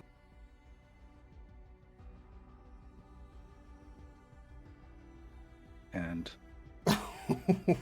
why did that hit a negative? Because 3? this is a horrifying creature. This will impose a bane on your roll. And you rolled a 6. Oh, you rolled 4. -1 for your will. -6 for -6 for the bane. Hmm. So you just... As the arrow flies -1 out... for my will? It seems to be. I'm wondering why that's using will and not intellect. Okay. Going to the spell Oh no, okay, change it is will attack. That's all right. Yeah, okay. All right, yeah, that's fine. So yeah, with the arrow strike, slams into it, you just see its flesh wobble for a moment, as then this trace of fire follows through, and just seems to, as it hits part of this flesh abomination, it just turns itself, and you just see part of its flesh just burst out, but unaffected. Slow turns, Chris, Yuji, Alexander. Chris is going to cover the entrance that everyone came through, and he's just going to tighten his grip, loosen his shoulders, and just get ready. All right, so you're preparing to hold the fort. Yuji, Alex. Yep. Yuji's posted up on the south entrance, ready to also swing at the first thing that comes through the door. Awesome. Alex, you're up. What are you wanting? He's actually going to step out of the fort, seeing as how they have a lot of ground to cover. Mm-hmm. Just so he can start throwing daggers when they get close enough. Excellent. All right. So, with that then, slow advance begins of the dead, and by that it is very slow. All bar one of them remains stationary, and this big lumbering abomination, well, they're doing fast turns. He's been hit by something, so he just begins to charge forward. You begin to hear the heavy thuds mixed with squelches as this giant creature begins to head towards you. End of the round. We have a complication on the table. What have we got? A shriek from a creature, a creaking wall. So basically this abomination, as it begins to barrel its way towards you all, you just hear this.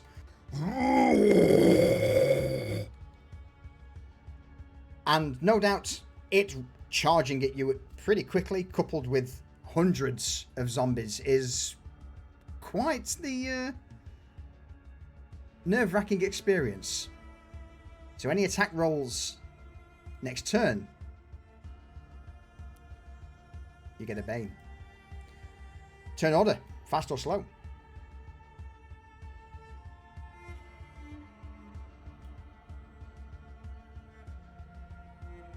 I'm going to stay I'm slow. Staying fast. Okay. Fast players. Yeah, I'm just gonna stay fast. Owen, Cecil, Howlin, anything you guys are doing? Shooting. Shooting. All right, Howlin, you're up first. Send it. All right. Combat. Longbow. And the bane will automatically apply from that, correct? No, it won't, sadly. So it's just a minus. Cancel out 1. Mm-hmm.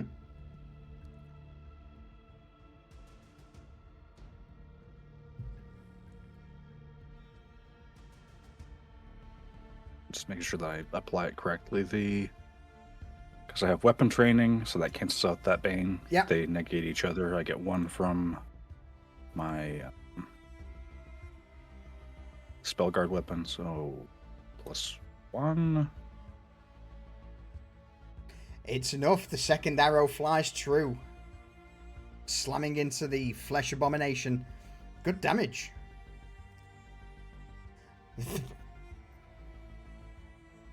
Second arrow also finds its mark. Difficult to miss this, I would say, with its sheer size and bulk. Owen, Cecil? Quick question, DM. Yep. What is short range? Short range is... For thrown weapon. I believe it's like 20 feet. Is it? Or 20 yards, sorry. Sorry, no, short range is 20 5 yards. yards. 5 yards, my bad, sorry. So yeah, Alright, a okay. short range thrown is Sure. 5 yards. I'm just gonna Me- hold an action till something gets 5 yards. Yeah. All right. So I'm gonna plant my silver spear and ready my old normal spear. Like, come on, bitch.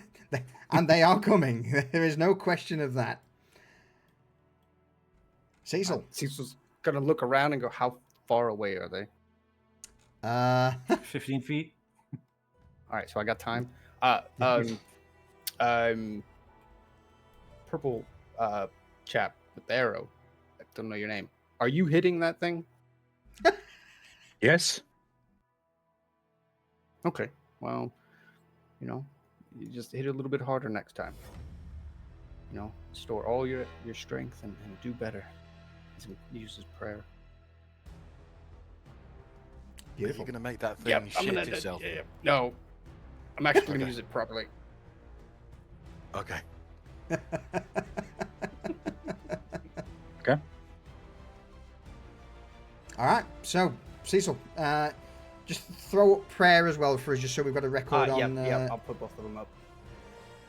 Excellent. We have another spicy at the. Fuck it, we'll roll it now since we're up and running in combat. Oh yes. At this moment, you would all hear the sound of something behind you, that of earth moving, and Yuji, Chris, you spin round to see. Let's roll the 1d3. Come on, give me a 3. Oh yes, you love to see it. Crawling from under the ground.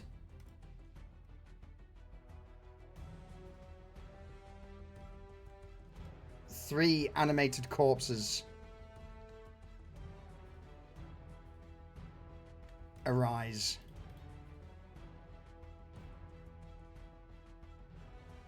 I was supposed that would activate the held action, would it? Absolutely.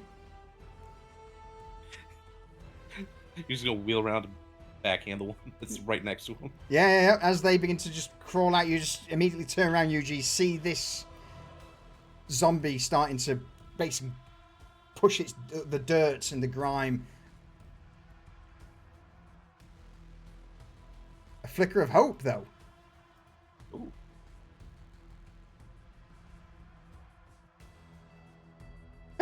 Cool. There you go. So the flicker of hope.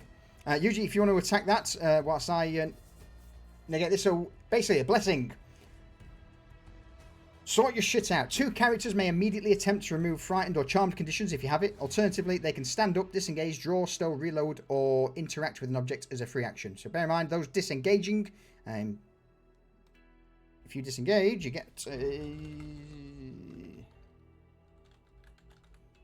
I believe you get half your movement. Let me just quickly search the old book.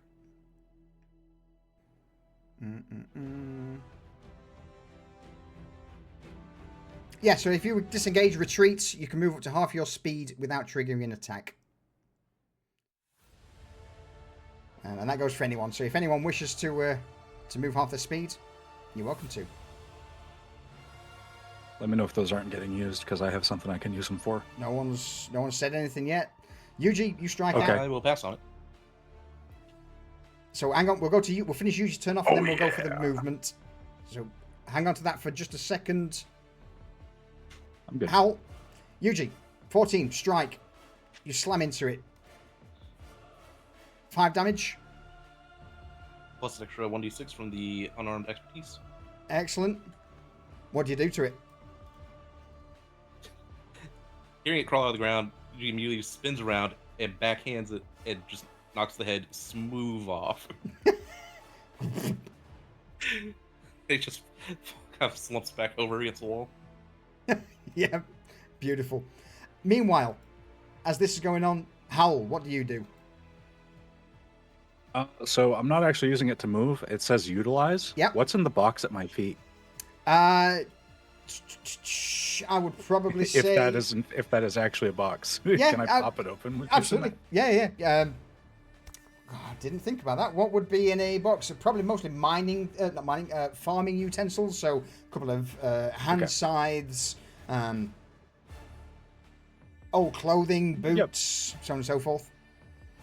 Okay, just making sure that there's not like something in there that needs to be dealt with. And that's all he's got. Anybody else want some free movement?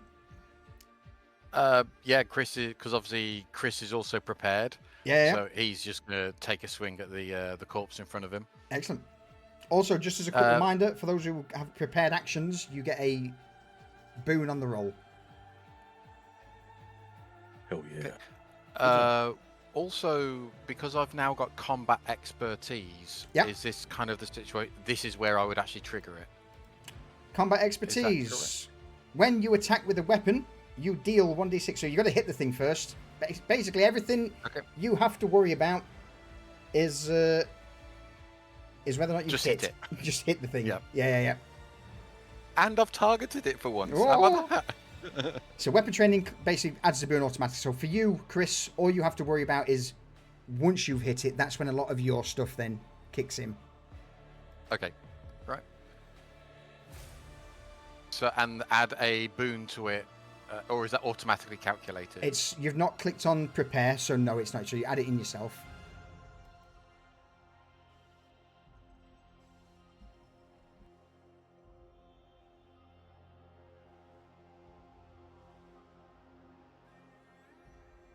Nice. It's a fucking solid hit. And against animated corpses, roll some damage, good sir.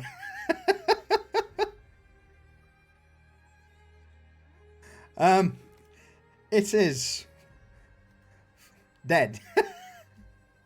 Excellent. And Like a red and melon. also I can also now trigger tactical strike as well. Absolutely. Yeah. Is that correct? Okay. Yeah. How do you kill it? As it's currently rising from the ground. as it starts, clawing its way out of the ground, Chris basically waits for the top of its head to come out, and just nails the raven beak straight into it, and then just kind of like shoves it back into the ground as hard as he can do. Awesome. All right. Slow turns then. So that was your triggered actions as these things arise. Chris, Yuji, Alexander. Slow turns. There is still, before we go on, there is still a movement if anyone wishes to take it. If not, nope. In that case, it's slow turns. No. Yeah, with Chris, I'm just going to move him towards that other corpse, and then take a swing at it. Step in, Lucerne hammer at the ready, and give it a proper whack.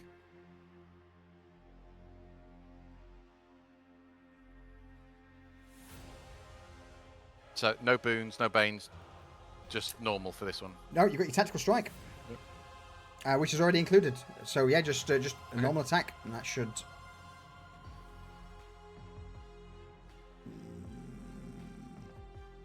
Didn't add it in, but it's 9's enough anyway. Oh, I did click tactical strike. Oh, you did? Yeah. I'm sorry, I saw. Good, it's done. It's just because your hammers. It's fine. Don't worry about it. Okay. 9's enough. So now roll damage. Okay. So now I've hit it. Can I then do the combat expertise to do the extra damage? If it doesn't die from, your straight damage. Oh, I see. Okay. Yes. Yeah. If this isn't enough to kill it, which 11 is,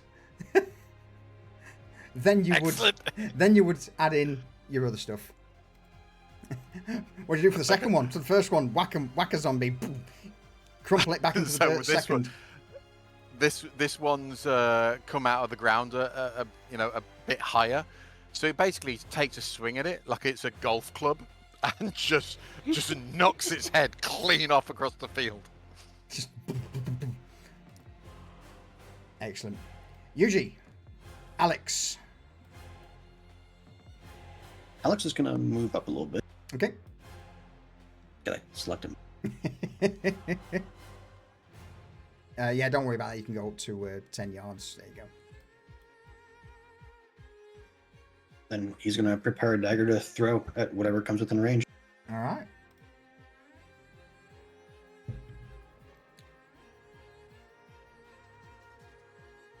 Yuji. Yuji is going to first give a little golf flap. Seeing Chris's impeccable swing. He's going to scooch a little bit further forward. And he's going to ready an action to throw something. All right. Yeah, whatever gets in range. Cool. Undead move. First, Flesh Abomination. Still on the charge. Still on the sprint. The ground thunders beneath him. Alexander, I believe you're within 5 to get in there. That he is. So send it. He's actually going to use trickery on this. So I can roll with a boon. Although a boon and a bane makes it even. We also get a boon from the held action. Oh, that's right. Whoops. Oh, didn't have boon from trickery either. Should have rolled the boon there. That's weird. It didn't do anything. Also, the ends meeting. What's that? Sorry. So yeah, basically, when certain things come up, just give me a minute. 'Cause sometimes I have to trigger them on you. So now trickery is on you. So roll that again, but then add in the extra boon from prepared action. Okay. That's better. Okay. And then that actually activates. There's another thing that activates. Absolutely. Where is it? Okay. It's a talent called Dirty Tricks. Yeah. So let's go. Keep it in order So, first. So let's roll your damage first. We'll get that out of the way. Sorry. Don't apologise. It's all good. So damage is now in. So that's the first bit done. Then Dirty Tricks is when my attacks an extra 1d6 damage when I roll an attack with a boon. Beautiful. So click it. That should give you a prompt to roll the extra damage. Yeah, can you see the little dice icon on Dirty Tricks in the chat box? Yep. Oh, smashed it. Awesome. Oh, yeah. So yeah, you just knife, let it loose. It sails through the air perfectly, lands where you're aiming for as it slams into it. Actually, I should get another 1d6 from Trickery, too. Click 1d6.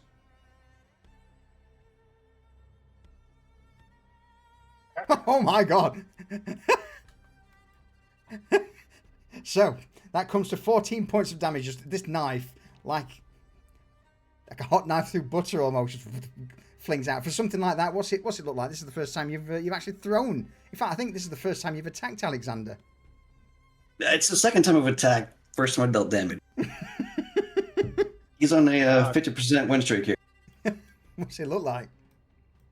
So he's going to take his dagger, he's going to toss it in the air a couple times, and then catch the blade and just throw it at this abomination, and watch as it sinks to the hilt right in the A-bomb's eye. Awesome. I'm actually going to allow Owen and Yuji, since you're literally like a gnat's bollock away. In fact, no, you 5. That's 5. And 5. Yeah, you two have also your held actions for throwing. So yeah, it's basically it's not center to center. It's just edge to edge. Edge to edge. Right. Okay. Okay. So we'll go. Huge difference. Yuji, what do you grab? What do you throw? The spear that he's had on his pack, it was issued to him.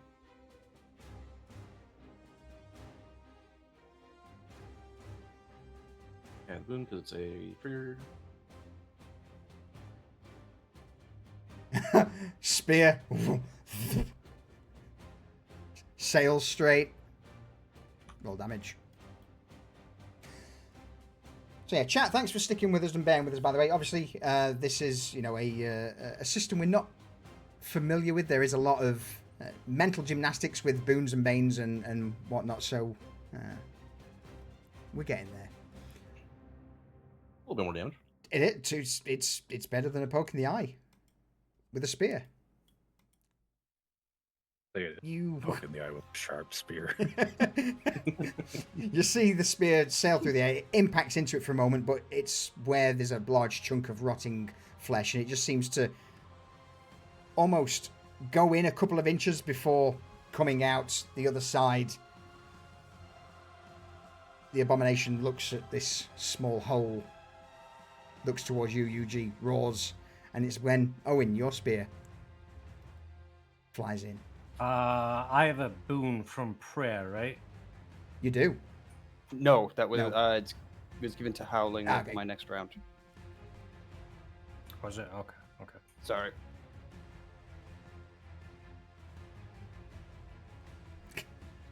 Swing and a miss.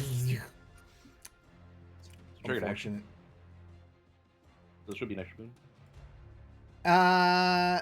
Even with a 6, roll me a d6. Yeah, it's triggered action. You should have a boon with that. Roll me a d6, 5 or a 6, and it hits.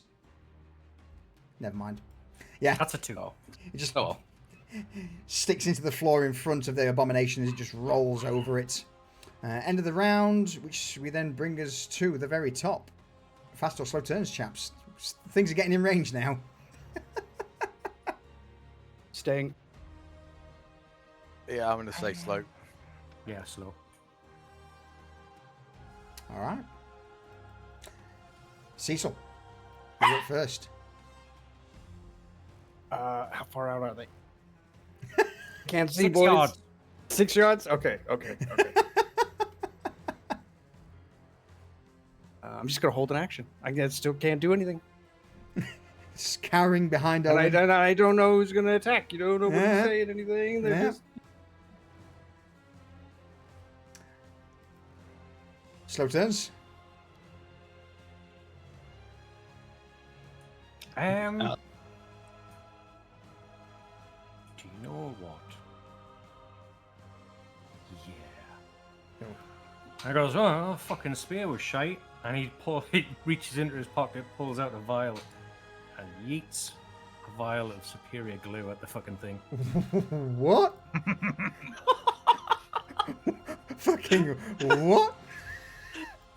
I just saw that in the shop earlier. Fucking what now? It's a glass vial full of super glue. Yeah, it's not for drinking.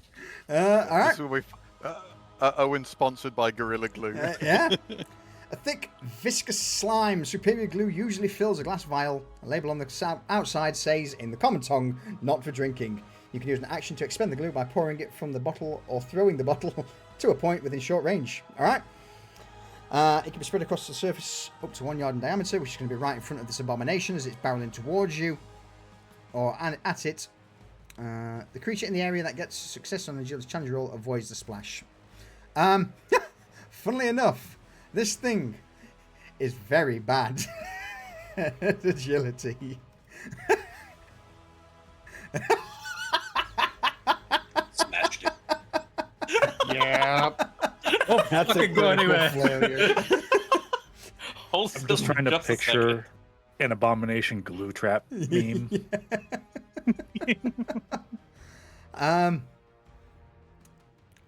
Anchors it becomes immobilized. All right. Yeah. What's this look like as you throw the glue? It cracks him in the head, and it just kind of flinches as it's showered in this viscous glue. And it kind of tries to wipe it off, but every time it touches a place to wipe it off, like that arm sticks to its fucking head, and his little baby arms are stuck to his torso, and his legs are stuck together, and his feet are stuck to the floor because he's shuffling around trying to get this glue off. And he's just a big fat mess wriggling around at the moment. Ah, man, that's beautiful. It That's your sounded. fault. You were the one that recommended that. Can I forgot? It sounded like Alexander also piped up earlier. Did he have something he wished to do? Yeah, he was just gonna attack the abomination again. All right. It's now immobilized. Other creature makes all attack rolls against it with one boon, which is automatically included. He's gonna do it with trickery again. Yeah. So bear with me. Let me double check that's in effect. Yeah,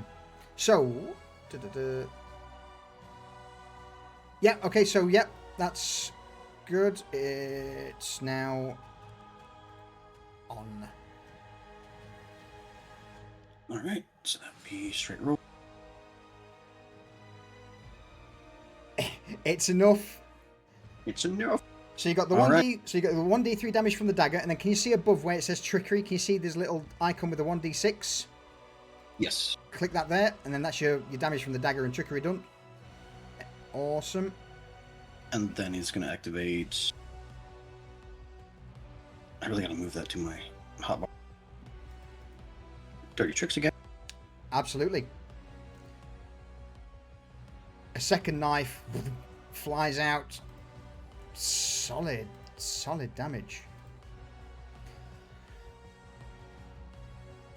And a twist. And then he's gonna run. Are you going to run? He's gonna. He can run back.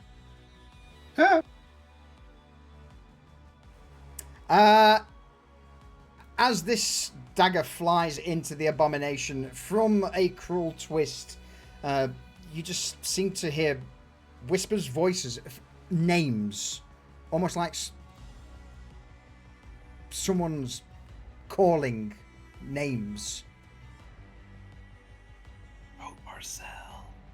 Not your names, but just a constant flood of whispered names just seems to echo around this open field. I need everyone to make me a will challenge roll On a failure, you gain Oh no. 1 insanity point. Oh Would no. this trigger conviction? Conviction. No, that is just for frightening and horrifying traits. This is straight up a insanity.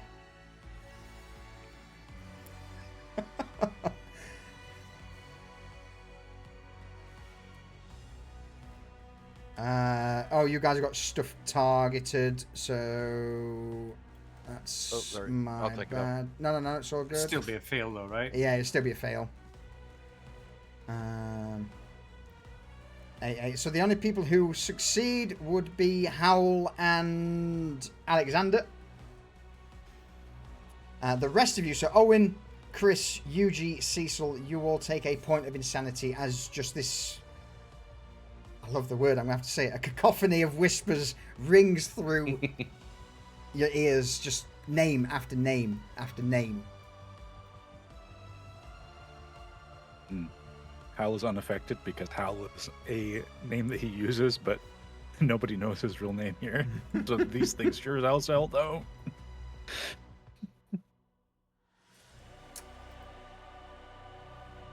Awesome.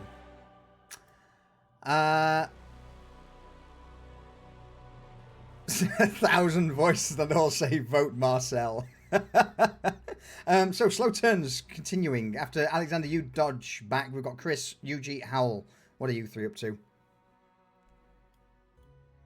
To shoot at this thing, and then so probably lead off the shot.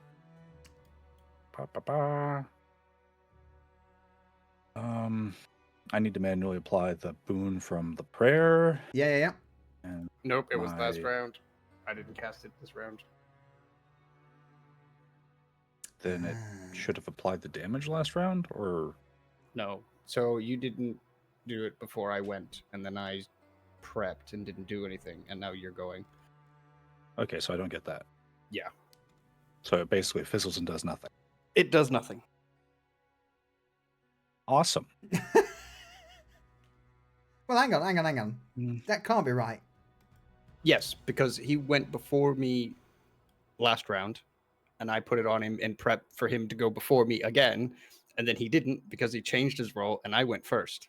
So the round ended. Yeah, so the prayer fell off. Yeah. And you didn't pray this round. Yeah, I get you. Because no one said what they. Yeah, so he didn't know what's going on. Yeah, absolutely. So yeah, no, sadly no prayer. It's chaos between the ranks at the moment. I think the other ones are going to be automated. We'll see. It's enough. Okay. That longbow's putting in some work, man. Another 8 points of damage into this fleshy mass. And the secondary action is he's going to back up a little bit. Like here. He wants to still be facing that there, though, so I'm just going to do this for the sake of being...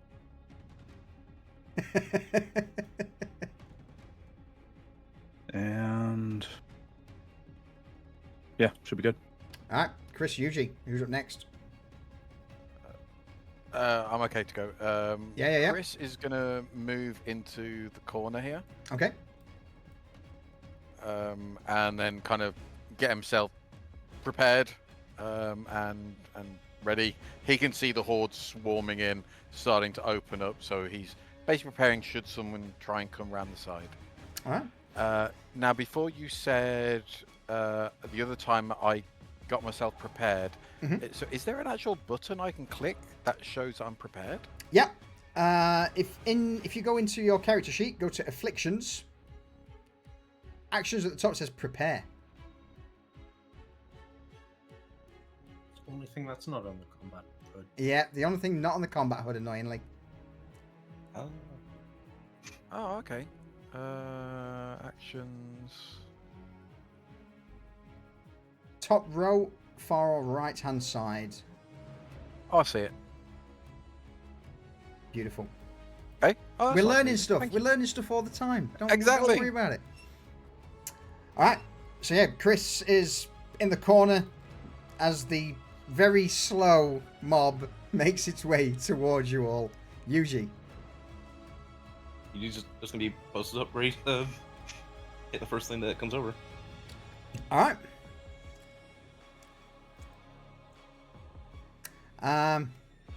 Let me roll a dice quick. Oh, one. Good. Only one fails to activate. Send in the mob. I'm going to just start getting closer now. The zombies begin to pick up speed. So their full action will be to run.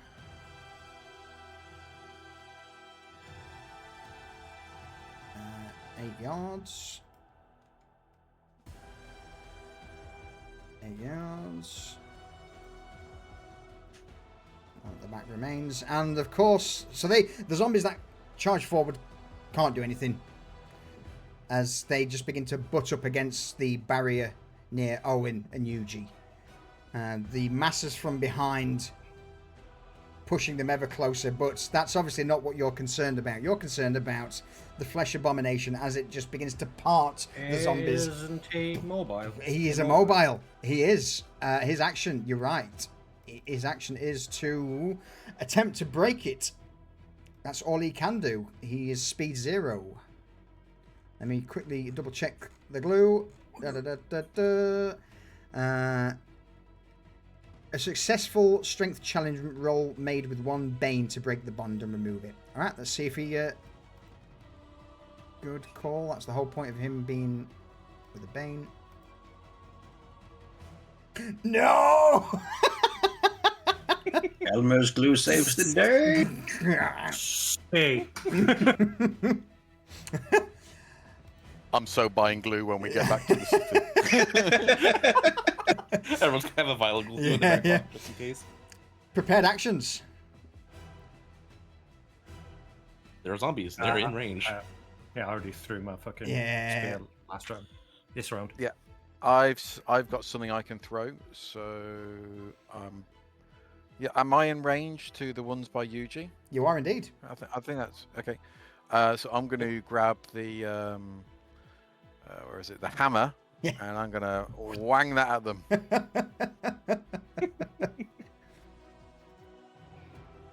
Send it.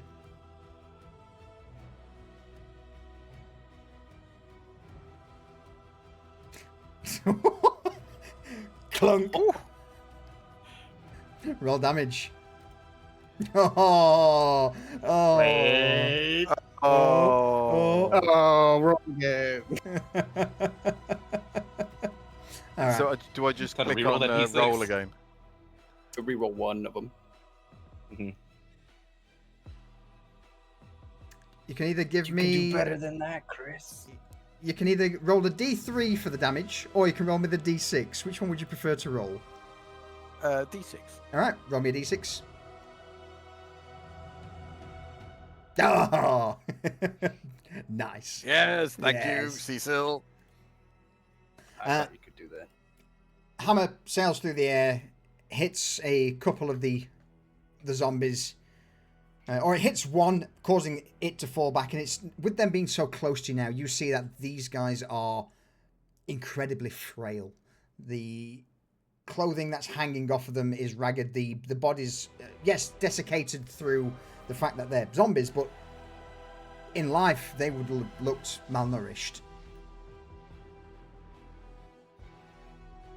So that hammer just kills, re-deads one of the zombies, and no doubt causes another one to break apart as collateral. Yuji, what do you do?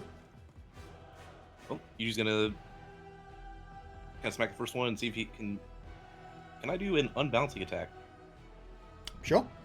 Actually, unbalancing attacks against. Basically, just try to knock the first one down and kind of like bowling pins almost. It counts as 10. Sure, why not? I'll allow it. All right. So first, I have to make unarmed strike. Does anyone need healing? We're about to. In that case, Roll. I'm going to hang on to that one because Naz has just dropped a blessing on you all. So I'm going to hold that 1d3 for when you guys need it. So when you need it, you get 1d3 plus 1. That's not Healing. easily prepared. Thank you, no, Naz. roll me a d6. Just add it. Just roll a d6 anyway. Sadly not Yuji. You try and Dang. leap out. There's like shove one and it just does not happen. Yeah. Wait. Over the table, you have the. If you have it, you can redo it. I do. Quick thinking. Ah. 4 or Looking more. out. One to use it. Oh, son of a Hey. bitch. That sent it to 8. Defense 8. You hit them. Just push. As what's an unbalancing do? Unbalancing. On success, if the target is your size or smaller, target makes an agility roll. On a failure, the target falls prone. All right. Is the horde's gonna be more like a dominoes for like, Yeah. maybe a quarter of it? You push 1. He falls. I will give them a temporary for 1 turn impairment. Rather than knocking him prone. And is this on top of the just like having to roll damage, or Uh, just instead of the damage? I believe you roll damage as well, does it say? I don't think it's said.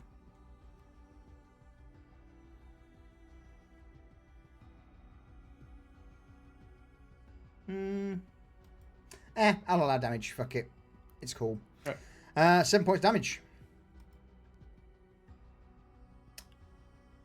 Alright, yeah. And then the unarmed expertise. Send it.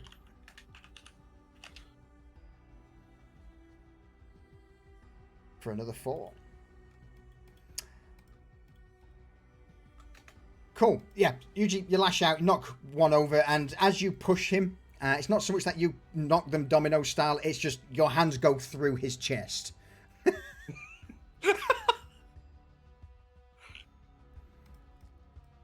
And if there is any other prepared actions?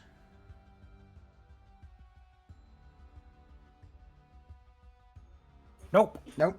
All right, fast, slow turns. Now, Nope. what I'm going to say is, to make things easier, when we get into this, say fast or slow, but if you want an above table discussion or if you want to just call out in character what you guys want to do, feel free to. Faster. Slow. I'm going to stay slow so I can move around if I need to. Yeah.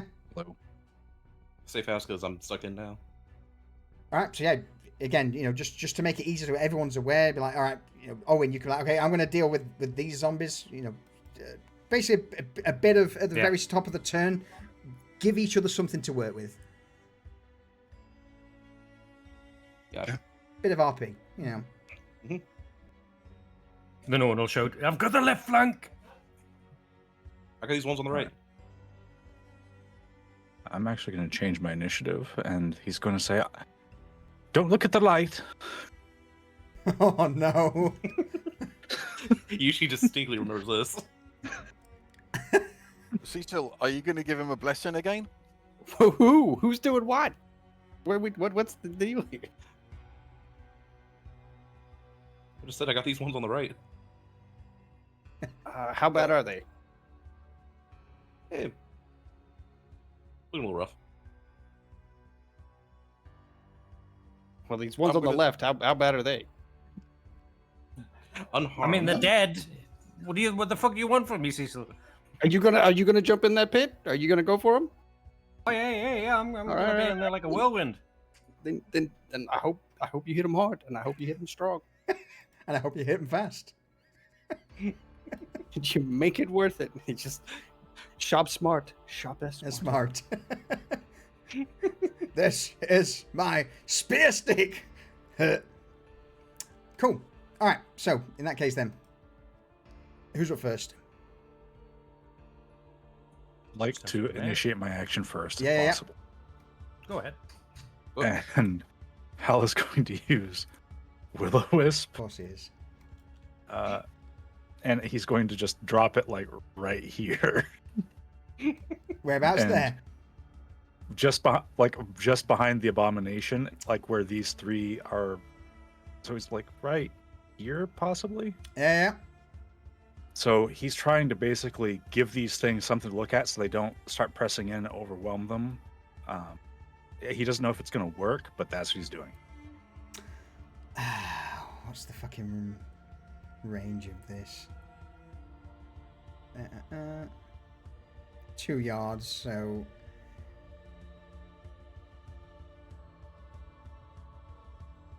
It's more of a deterrent for these guys back here. So if Okay. they were Yeah.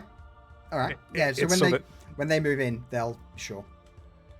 Yeah, that's the idea. It's not to stop the ones that are already in melee with us, because I feel like we're doing a good job with them. It's more to slow down the ones at the back so we have more time to deal with the things that we have.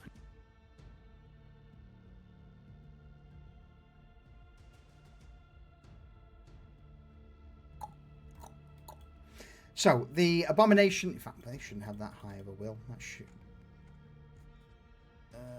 13 would have been enough. Yeah. So the undead horde that are currently swarming towards you don't take notice, but these ones at the back do slowly start to turn in the direction of the wisp.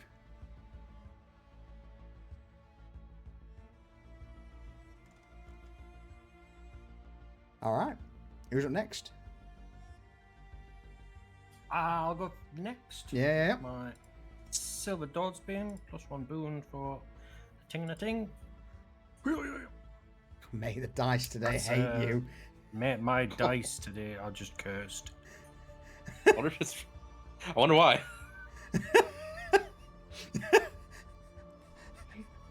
I can't help you. I used the prayer. Any quick thinkings? Is there any ones in that? There is. There is one. On the boon. I already used mine. It's a new round. On the boon. Oh.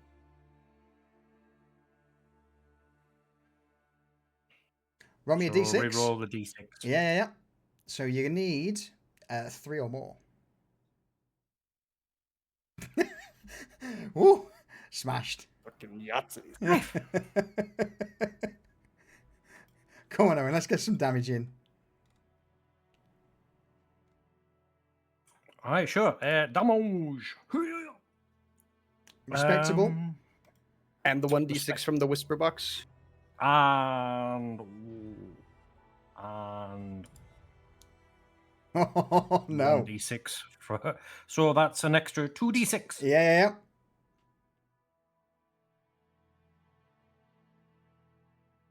For another 6. It's not bad. That's not bad. All right. What's it look like as you begin to carve through the undead horde? He uses the large leaf blade of his new spear to just fucking hew the front row down.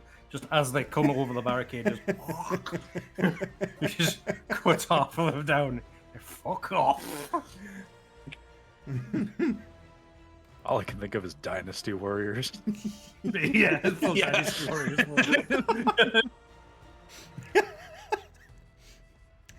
Cecil, usually, who's up next? I'll go because I'm just going to prepare. Okay. What are you preparing? And I'm just... Magic. Magic. All right, preparing magic. Yuji. All right, just gonna keep on laying into this horde.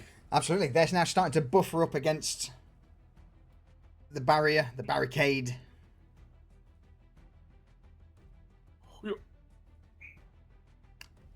Easily, you start whirlwinding into.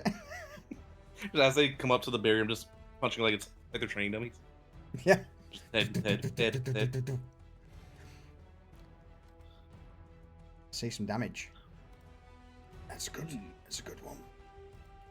Oh wait, there's more. Oh, is there?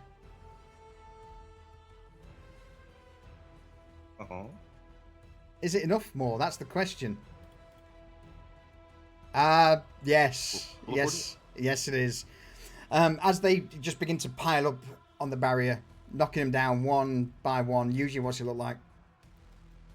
As you clear, like, easily, what's that, 30 bodies or so? Usually his arms start turning into a blur as he's just knocking them down as they're stepping up to the barrier. And they're starting to pile up and almost like making it like a reinforcing wall outside the wooden wall. It's not so much that they're reinforcing it. As you hit them, you notice that just due to how desiccated the corpses are, you're just pushing them and they're breaking away. As their bodies hit the ground, they don't completely turn to dust by all means, but the bodies just seem to slowly powder in some areas. Someone just dropped a bundle of wood. Yeah. Like knocking pins over at the bowling alley. I can see Yuji's hands moving like E Honda from Street Fighter 2. Yeah. Yeah. From the back. That's right, peasants. Your oppression doesn't end even in death. No fast monsters, so we go to Alexander and Chris. What are you two up to? Who's first? Do you want to go first, Alexander? Yeah, I'll go first. Go for it. Alex is gonna back up a little bit. And then he's going to sidearm a dagger into this horde. Awesome. So that'll be with trickery. Yeah.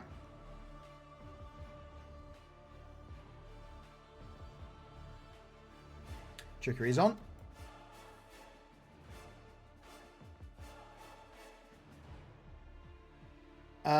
I think even with trickery on, I think you may just have to add the boon manually, Alexander, because I don't think it's adding properly. It added one with trickery.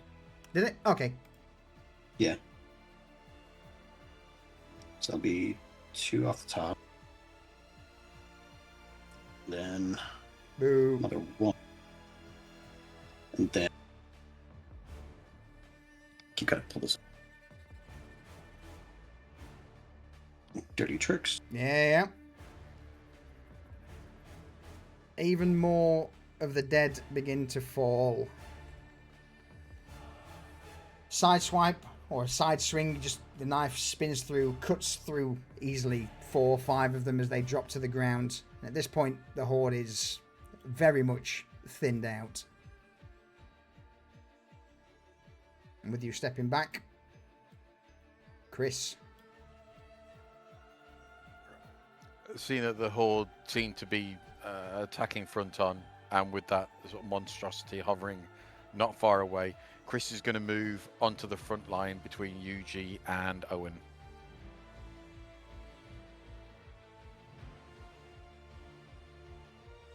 And then he's going to get himself all prepared, ready for it should anything come in. Excellent. He failed his strength, didn't he, to break free? Yeah. All right. We'll go again. We'll see if he can break through from the glue. But that'll be his action, his turn. And he does. With a loud, mighty roar, the fleshy abomination just breaks, puts a foot forward, breaks free of the glue, and will move. Stomp forward. No attacks, though. Oh no, Owen, he ate it all. Blum, blum, blum, blum. Which That would activated my preparation. absolutely that will probably also be your preparation, Chris. Yep. Do you want to go first? Yeah, I can do. Now that I see it, do I sense it? Do I know its familiarity with corruption? Roll me an intellect challenge roll, please.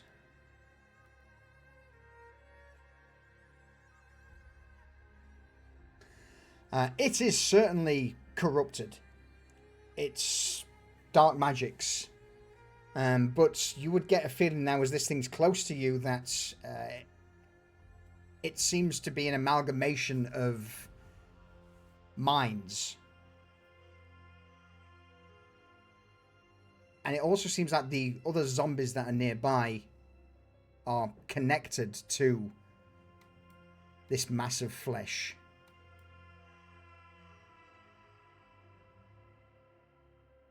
So for all intents and purposes, yes, it is a beast of corruption, and it seems to be acting as some form of anchor for the remaining dead. Well, since it has confirmed it, I'm going to use this and this.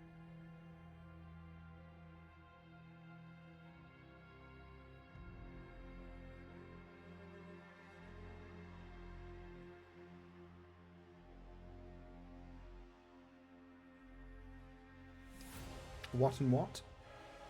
It, Aha! for whatever reason, it took it off. There it is. There we go. Alright, trying to heal the thing. It worked last time. Let's hope it works this time. So, as you begin to heal,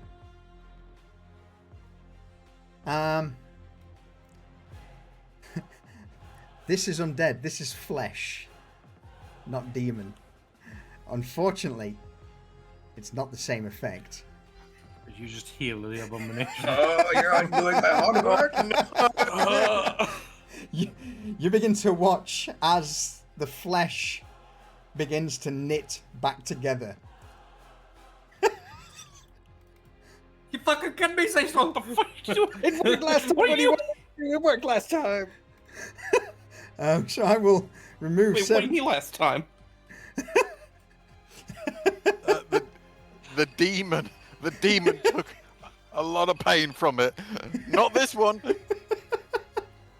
Okay, there's ladders to this run. There's ladders. I wasn't aware. The flesh starts to knit back together. You just see one of Alexander's knives just get swallowed into this fleshy mass as new flesh begins to grow over it. You want me a dagger, Cecil? Go fuck yourself. You want me a spear too? We'll kill it all after we're done. We'll collect it all. That was I supposed to know. It worked last time. Whose side do you want? He doesn't say that. He doesn't register in what's happening. Chris, your prepared action. See this monstrosity that's literally looming over him. And Cecil's, his magic hit it, and it start to knit back together. Chris is like, fuck! And just swings away with his lucerne, trying to stop or reverse or whatever the magic that's actually healing it.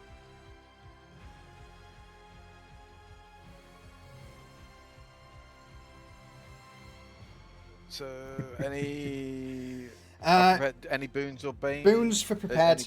Boons for prepared. Okay. Yeah, add them because they're not automatic. So again, a lot of it still is just figuring out what is and what isn't automated. Yeah, that's cool. So it's just one boon for prepared, isn't it? Yeah, one boon from prepared. Okay. Sending it. Sending it. It's a solid hit. You bring the lucerne hammer down hard. Yes. 20, you beat his armor by 5, roll damage, and then whatever else kicks in. Oh, yes. And I'm also going to use combat expertise. Yeah. To roll an extra 1d6. Yep. Beautiful. Buff your d6 too, does. For another 6. 69 damage. Nice. Perfect. And I can also activate tactical strike You can. as well. You can indeed. Okay. And also, just as a reminder for you, you now have duration fighting. You have +2 bonus to defense while you're within 2 yards of at least one friendly creature to you that is able to use action. So your defense at the moment, Chris, is 18. Remember that. 18. Okay, got it. All right. Tactical strike. There might be a toggle for that in the effects tab. There's one for the key focus. He's That got way it on, the system takes it into account. Get rid of prepare. Actually, because I've got combat expertise and I've got halved attack. Yeah. Is it just one or the other, or can I actually trigger both? If you wish to use your triggered action, you can attack with the other end, but then that's your reaction done for for the turn. Right. Okay. So you no, can if you I'll wish. leave that. So triggered action. Sorry, just getting it straight in my head. Yep, So the reaction. Okay. Oh, so I'll just leave it as is then. Okay. I don't think you have any other sort of reactions. If something moves out of your range, you get to attack it. But so if you want extra damage, it may not be a bad shout because you don't have any talents that are triggered on a triggered action apart from just attacking something if it moves away from you. Well, then I'll use the half attack then. Send it. See if we can get a bit more.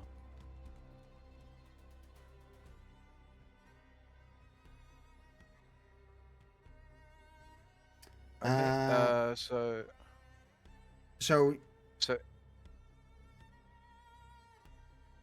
basically, make your same attack again, but with a Bane, but it's just a flat 1d6 damage. Okay, so when you say do the attack again, Loosen as hammer. in, like the Yeah. Okay, loosen hammer. Loosen hammer with a Bane.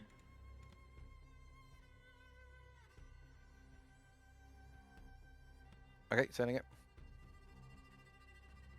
All right, and then just 1d6 damage. So you see this half attack. Can you see the 1d6 thing that in the chat? Click that. Yep.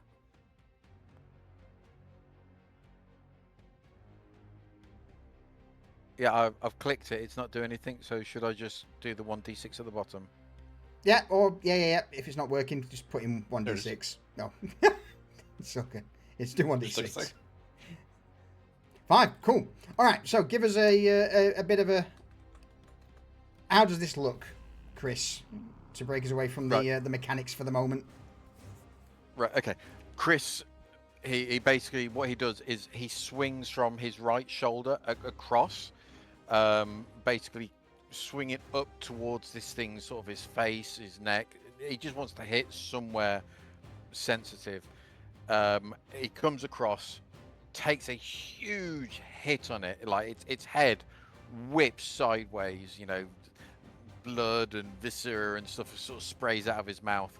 And as he comes back, he then rotates his haft and then uses the spike at the end to come back, trying to impale its head.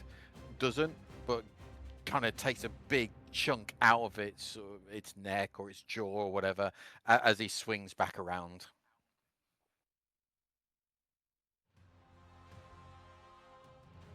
Beautiful.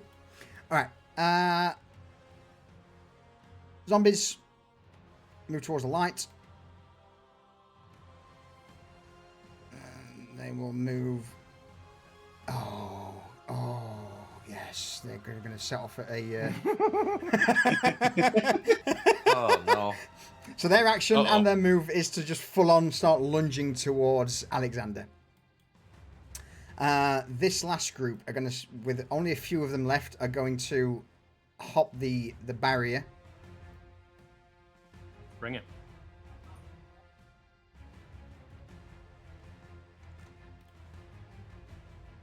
And start throwing themselves against Owen, Chris, and Cecil. End of the round. Before you guys do anything, I need to do that. If the mob is not injured, which they're injured, bugger, no, no, I didn't read it. Never mind. They will try and swarm around you, but alas, there aren't as many left to swarm, so they cannot overwhelm you. But yeah, as the rest of the horde begin to mount, fall over the barrier, and at this point, there's probably 20 or so of them left.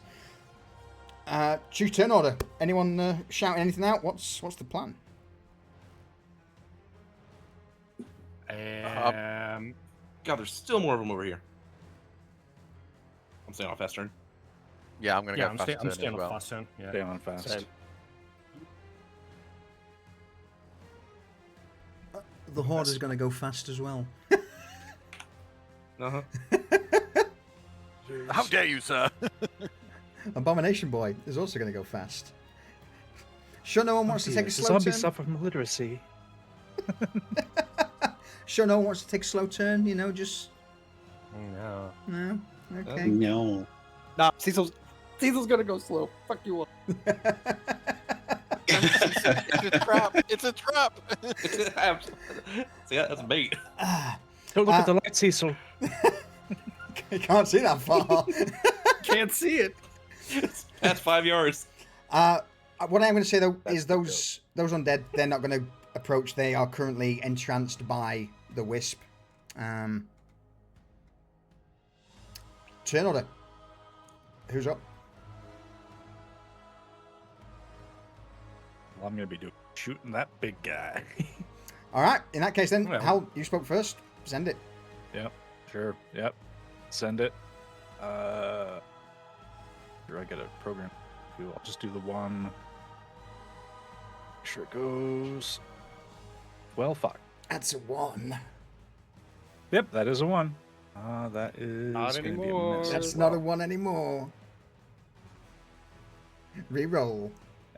And that was a 1 on the D20, right? Yeah. Right. Okay, I will reroll the actual. Well then. Oh, I saw the 20 for a moment. Oh. 8, 9, 10, 11. Yeah, that'd be fine. Beautiful. Another arrow sails through the air, slams into the fleshy abomination. He's just standing at the back there, just standing fully erect, pulling an arrow from his hip quiver. Knocks it, pulls it back, just aims because this thing is like staring down on Owen, is slavering all over them, and he's just back there like he's in his own little world, taking his time, and then looses the arrow, just thunks into the thing's chest again.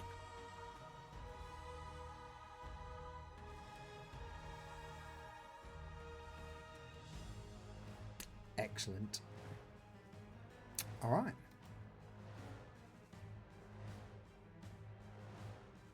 Who's up next? Yeah. I'm going to clear some of this fucking chaff. It would be helpful, thank you. Oh yeah. Oh yes. Oh yeah.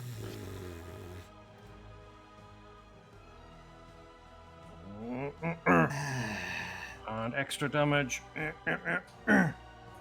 And that was on this horde, was it? Yeah. Look, that 3 zombies left. It's done. What happens, Owen? So I'm just gonna sweep out with my spear, do a full circle, just clear the lot, just knocking them down, and then I'm gonna use fight 2 weapons. I'm gonna fucking shield bash the big guy in the fucking face.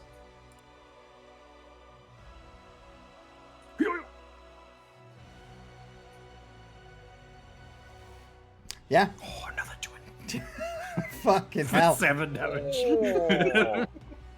Oh, man. Alright. Yeah, it's good. It's really good.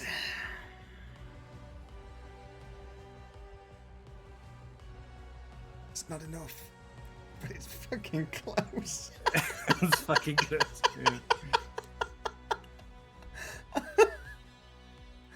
Alright, that's Howell, Owen. We've got Chris, Yuji, Alexander. Who's up next? I'll go. I can go next. Alright, yeah, Yuji called it first. Yuji, and then Chris. Seeing the big dude's looking pretty rough. See if we can finish this off. Because the rest of them Yes. should go down. Yes, Well, please no. do. Already said it, so here we go. Bring the big boy to his demise. Fucking just. Okay. I'll take it. Damage. See if you can bring him. Damage. Mm. Awful. But I have talents, so Yeah. Do you want to know the number you need? sure. 4. Alright. You roll a 3, that's it. That's what you're outside. Oh, wait, I have more. Got more than tape. Thinking that? Key strike. Come on, roll another one. This would be great. 3. Oh my! Quick thinking. Quick thinking. Quick thinking. Roll a 2. Do it. Roll another I one. swear to God. Do it. There we go. Yeah.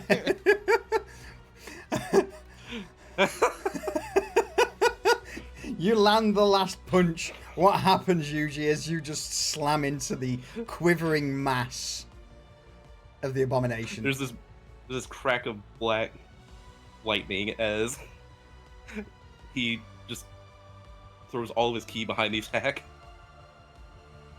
Just craters its face. Oh, you love to see it.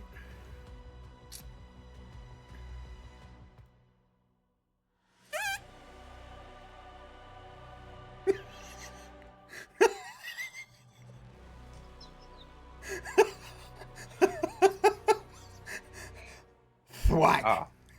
As you slam into it there, this ripple just rips through its body. It staggers back for a moment, and then you just see the hole you've made in its stomach now goes right the way into its internals.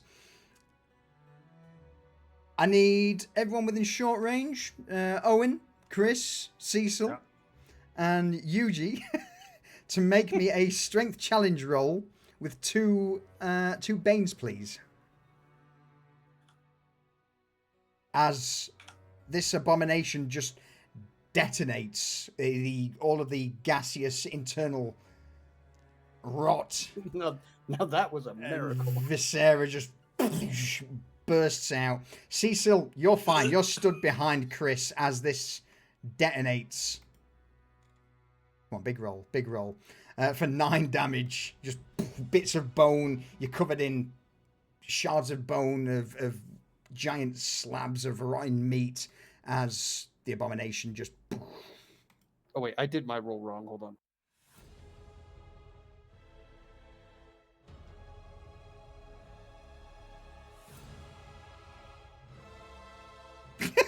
Still okay. passes.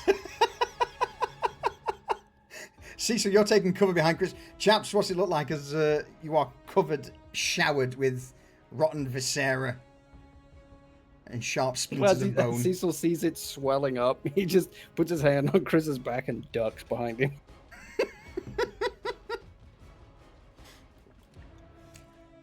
For Chris, this thing just detonates in front of him. You know, yes, he's got lamella on and, you know, plating and stuff like that, but sort of the bits underneath his armpits and his neck and stuff like that, everything just gets peppered with fragments of bone, and it's just get little cuts everywhere of anything that isn't protected by steel. Owen. Owen just takes a forearm bone to the fucking forehead. Clonk. He's like, you bastard! You just coated this purplish red all over the front of him. As the pressure of it just like knocks him back into the wall. It's at this moment, as Rattles this... his head a bit. Absolutely. As this abomination detonates, you watch as all of a sudden, all of the remaining horde seem to stop whatever they were doing. Some of them immediately collapse to the ground. Others slowly twist heads towards the west.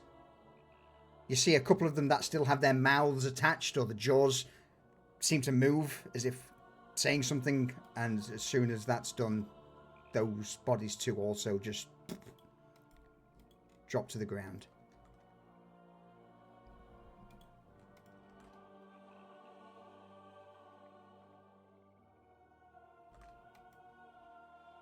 You got the synapse creature.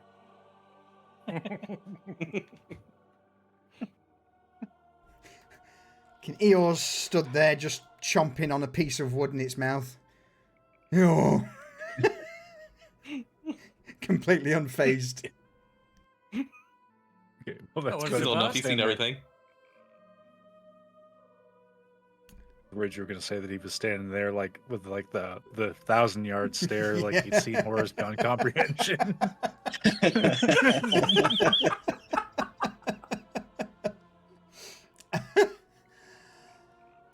Well, yeah, the remaining horde just drops to the ground, unmoving, and what do you all do?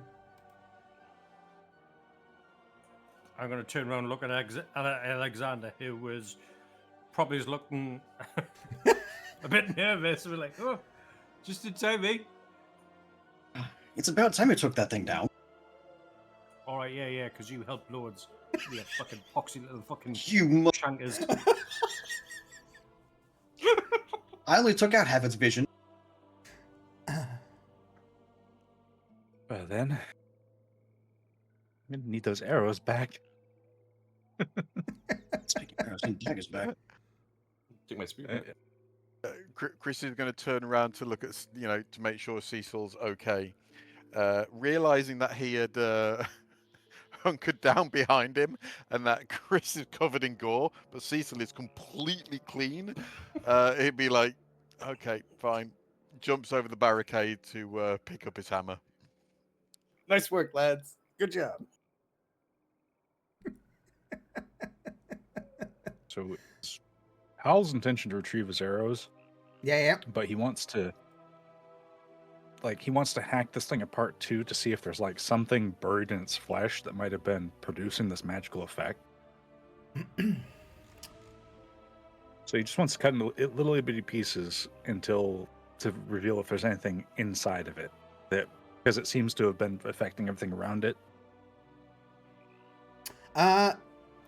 This with your arcane sight, yeah? He's just using his scimitar until he finds something to actually inspect. If that doesn't happen, then he doesn't cast a spell. Yeah, it's considering its size and with it blowing out, just hacking away at something that big. Roll me a perception with perception challenge roll with 2 banes. 2 banes. Oh. Just for how difficult it is to basically go through the sheer So amount chunky. of so much flesh. Fuck's sake. All right. You would find. While you're at it, Howling, you could also get out the Alexander's dagger and Owen's spear that's stuck inside that bastard. The fuck do I want that back for? Ugh. A shiny new one. If you don't want it, I'll have it. Melt it down to make stuff for other people. Crack on, mate. You can have it. Cheers. As you begin to look through parts of the body, you would quickly begin to realize that there isn't anything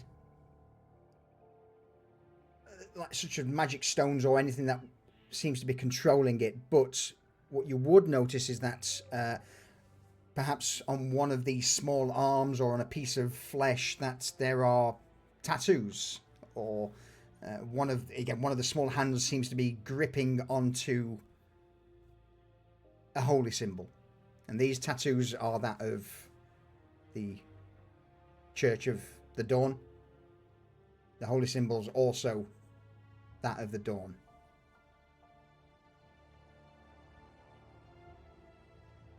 Which would certainly give you the impression that whatever that abomination was a congealed mass of faithful cobbled into an abomination.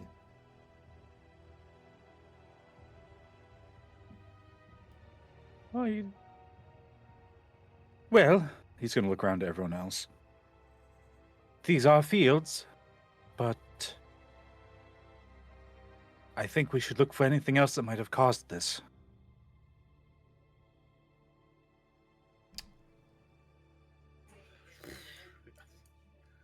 Sure. I guess. Last time we started touching stuff, someone got fingered by a ghost. Yeah, don't want to be fingered again by Got eaten anything. by a troll last time. Are you sure? And one's going to go up and start rubbing his shoulders, and I'll use Shade Recovery. I can be a gentle lover.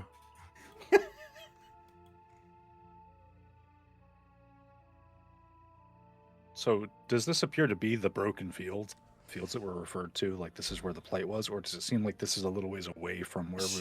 Seems like it's a little way away from where you were going. Close, but not the village that you were sent to purge. This is the fields outside of it. Okay. Do I recover my arrows, the spear, and the knife for Alexander? I would say sure. Minus one arrow because I think you were. Did you fail any range attacks? The only failure I had was re-rolled into a success. Then no, I'll let you recover your arrows.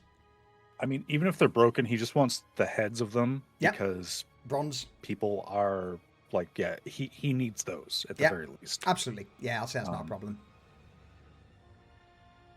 And Chris is going to have a look around to see if there's anything that he can use for smelting down to reuse for the others. Sadly not. The only thing that you would notice as you're currently fertling through the bodies is that every single one of these dead zombies seems to have either a piece of parchment or a small strip of leather that has their name either written or inscribed and either pinned or attached onto them. Chris will bend down, have a look, and look over to Cecil. Cecil, have a look at this. They've all got parchment, whatever, bit of leather with names on them. Okay. It takes it What over script and looks is it at in? it. Yeah, he's like thinking back to the book, to the tome, to the scroll.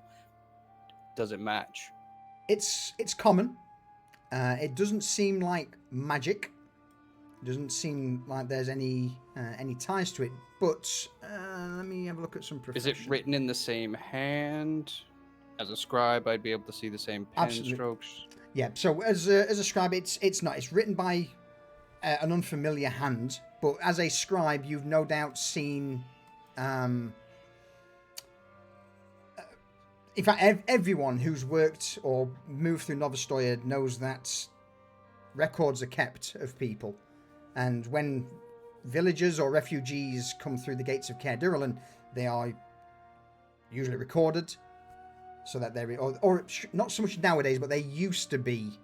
Names used to be recorded. But due to the sheer amount of... did I say Novostoya? I meant to say Caer Dyralin. I figured.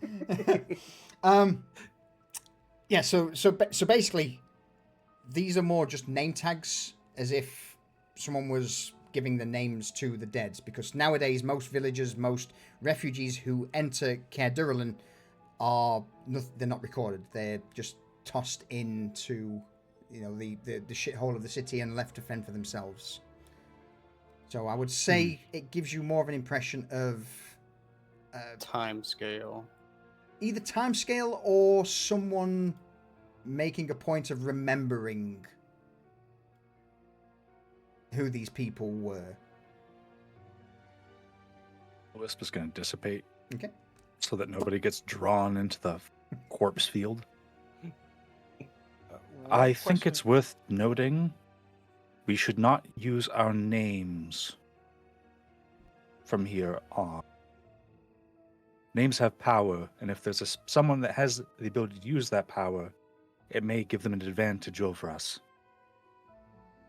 All right. Okay, cool. Yuji, you'll be Punchy. Alexander, you'll be the Cowardly Lion.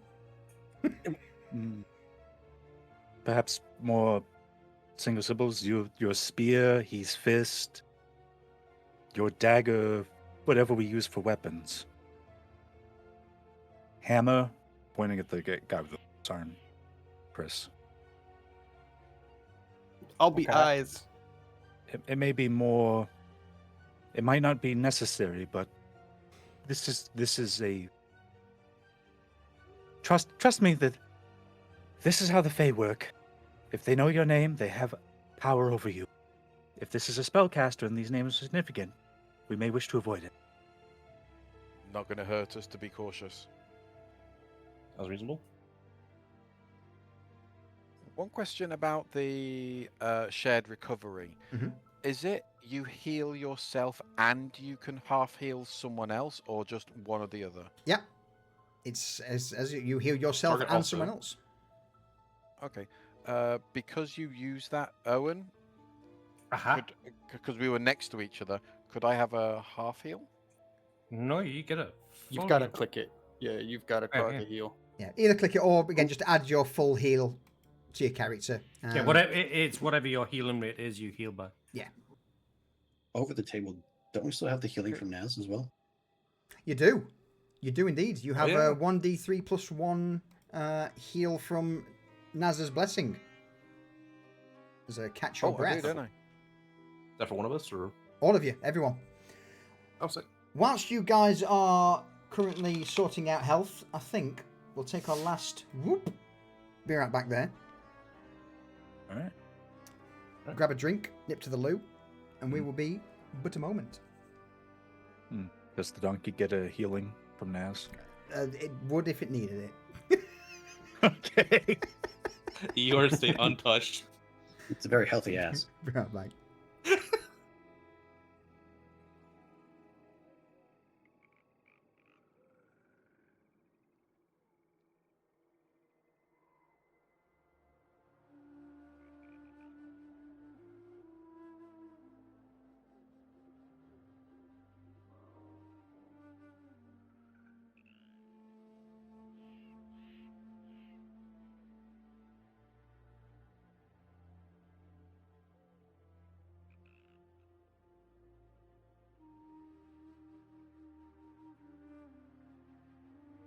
I see. So I have to, if we were back on the other screen, I would have to actually click on myself and apply the healing.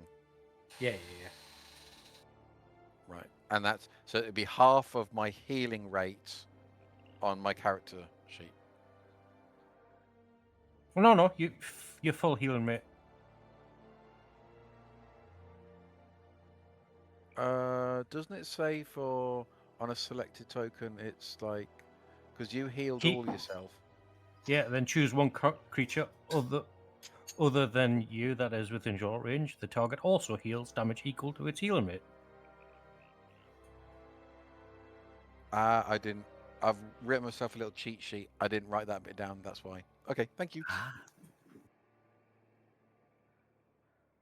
And back. Back. There you go.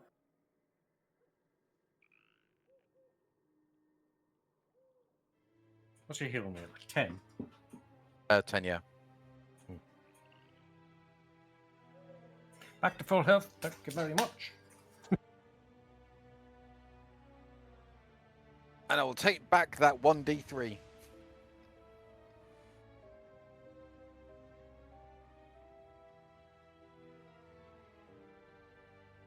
Oh, all right. I have returned.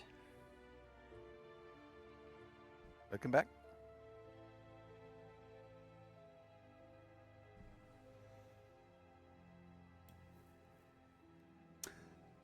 Are we still missing anyone?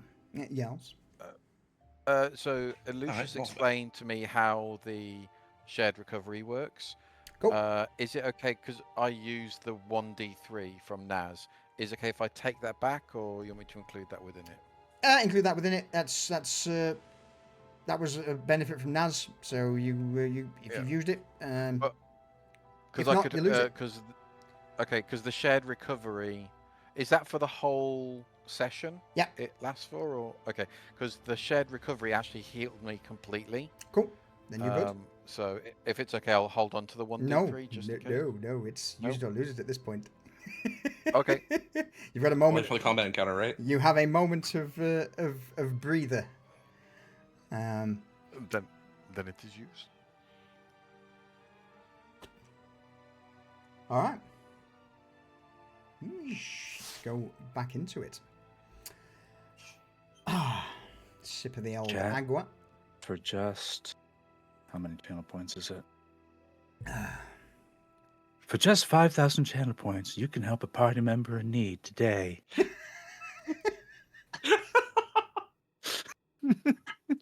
You know how they're going to help us now, right? Or for 5,000 You know channel how points. it's, yeah. No.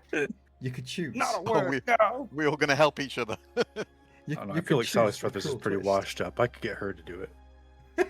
But why? If I could make puppy dog eyes. This is combat done, right? It is indeed. I'll put the twist and flicker hope back on pause. Yeah, thank you. Appreciate it, buddy. All right. With the dead now turning, or at least some of them turning to the west, which is the place that's the notice from the church gave that needs to be cleansed. The fact that all of these undead had had their names remembered. You all take a brief moment in this soggy, muddy field, catch your breath, wipe down the gore that's just encased you, or at least not all, but some of you. And with Eeyore in tow,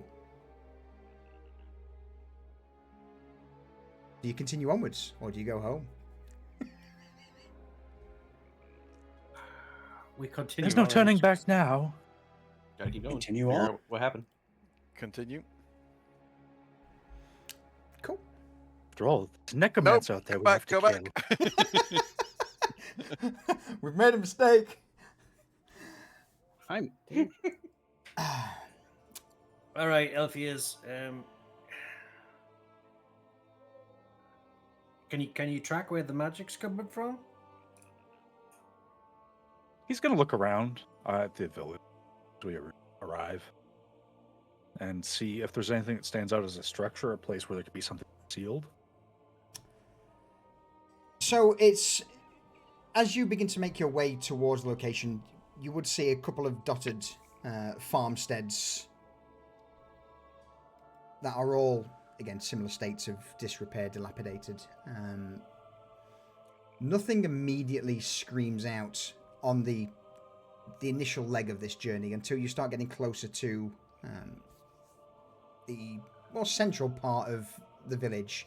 Just off on a small rise, you would see a couple of buildings, and it's here that,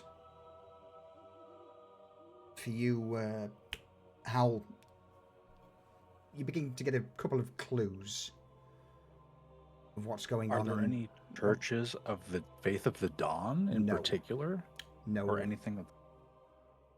The only thing that would get your attention you would see a what appears to be a trench that was dug alongside a road.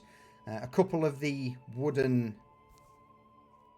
grave markings in the shape of the dawn have been cast to one side next to this trench, and it looks as if whoever or whatever was in there was dug out.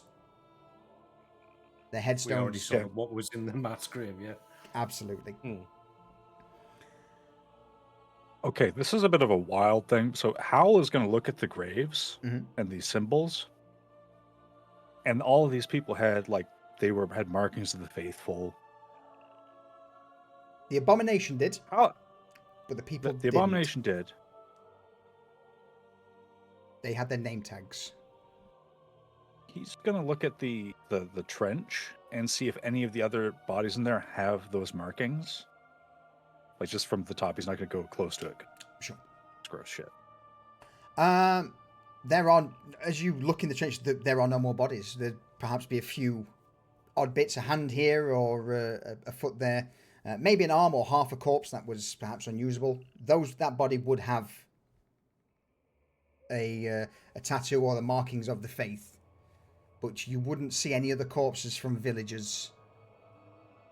Would the in this ones with the trench. markings be done before or after the death? Before. These are faith tattoos or faith markings to denote them as members of the Church of the Dawn. So yes, it's not markings that were done afterwards. With your book and your knowledge, Cecil, is there anything in particular you're sort of angling on that you want a bit more information with that you think you may know? I'm just trying to see if it's connected. Given the distance and the age of the bodies, there's no way to tell if they're the bindings or if they were for the bindings, if that makes sense, without giving too much away. Sure. So I'm just trying to connect the dots. How is it related? What are the differences? Because they could be related elsewhere.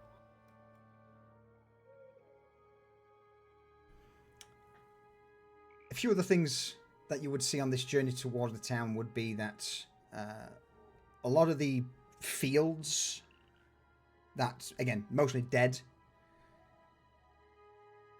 but there are still the odd harvesting tool, scythes, sickles that are propped up neatly.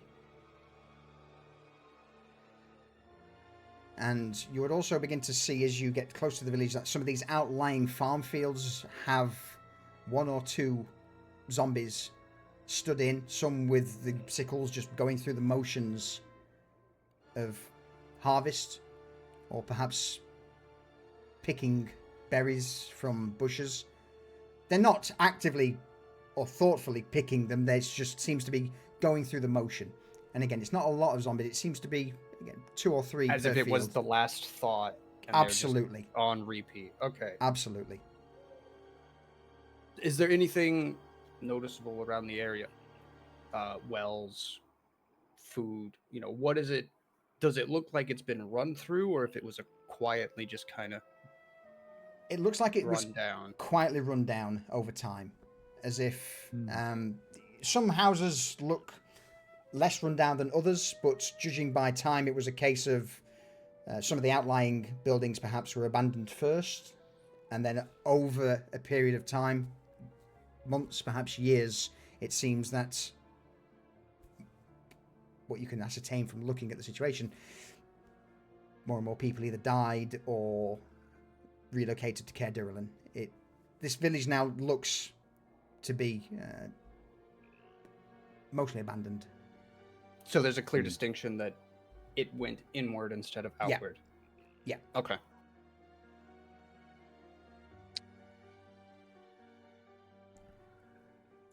There are no like gold posts with sigils or anything. No. Waiting like that, right? No, the only thing that you see that is Dawn related is basically a ditch, this trench that's had the corpses removed. There's half a corpse left with Dawn marks on them. Yeah. See, Howl's thought process is either something targeted the faithful of the Dawn to corrupt them, as a statement because it's evil, or it was something that the Faith of the Dawn did. Like, they have inside men, basically. So that's what he's suspecting. He's not sure, because he's not really interacted with many of the faithful, because he's an elf, and they don't like him, and he doesn't like them because they don't like him. Are there any tools or instruments they use to dig this hole left behind? No. It almost gives you the impression that something crawled out. Rather than it being a dug trench, it was like something moved the earth to get out. Does it look like there's a foot traffic? Yes, definitely foot It wasn't traffic. us. Yes, absolutely. It wasn't us, and also wasn't them. Absolutely. Or like, wasn't the zombies that we just fought? I think it was the zombies we just fought. Absolutely. Yeah, but is there someone? But the zombies we just fought, did any of them look wounded before you even got to them? Good question. Asking the other players, yeah. The zombies? Yes, did they have markings other than just being corpses? Can I roll a don't think we perception paid to that see if I close remember? I mean, I'll give it you for free. No, it didn't look like they were butchered. Malnourished, definitely. Yeah. So Just like a corpse. Cecil's gonna turn to everybody and go, well, whatever that was made before it came out of this big hole. So all of the destruction has come inward. It's all, if you look, it's older on the outside than it is on the inside. So whatever got to it after the town was corrupted, not before it. Usually, you had something Starvation? you wish to bring forth. Yeah, I was clarifying the question from earlier. Like, Okay. we have the tracks from the zombies, we have the tracks from us. Are there Yeah. tracks, say, from somewhere else, like, say, from someone who might have turned these corpses into zombies? You're an explorer. Alex is no use for these profession-wise. Cecil was an explorer. Okay, a couple of explorers. So I would say that in the vast majority of foot traffic and footprints seems to be that of feet being dragged across dirt, that of zombies. But every now and again, as you make your way and look round some of the buildings, there would be what appears to be a boot print that's relatively fresh, relatively new in some of the mud. It looks like someone else has been here, other than us and the zombies. Where? Can we look at this? There's only tracks left, but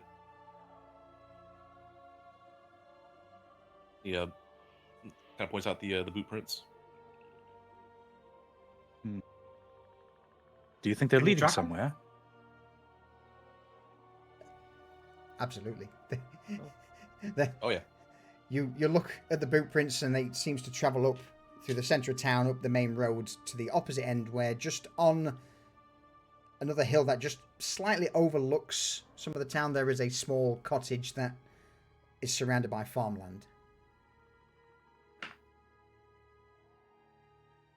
Tracks point that way. He points to the cottage. And Looking at the cottage, is there anyone visible? not so much visible, but for you, Howl,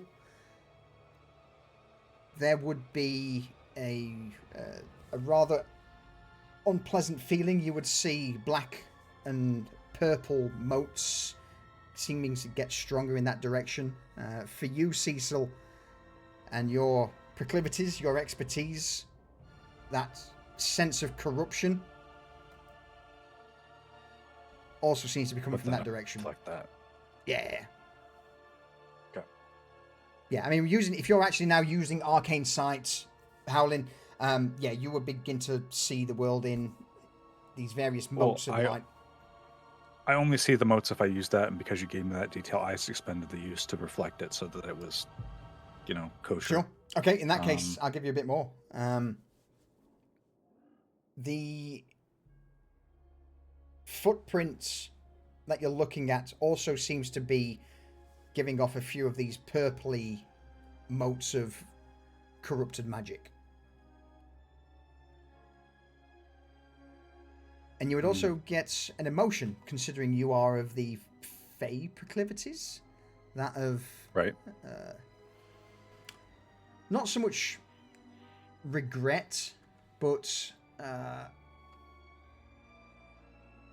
just a maybe longing. A longing.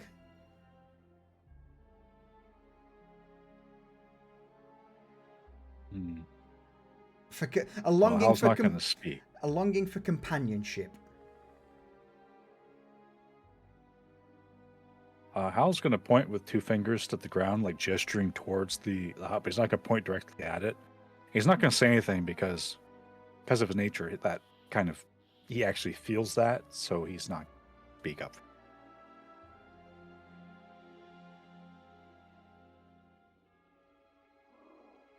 What do you all do? All right. Guess we're going to the We'll fucking see. heart. We inspect it. Yeah, you first. Would the place be Right. completely lifeless, like Yeah. even like rats? Literally nothing is alive. I mean, in the Blightlands, yeah, pretty much all life, even things like rats, would die out. There'd be the odd bird every now and again that would fly in from the east, look around, see what's becoming, be like, you know what, fuck this place. So yeah, general wildlife is not a thing in the Blighted Lands, and if it is, it's usually heavily corrupted. So yeah, you would see nothing, no signs of animals.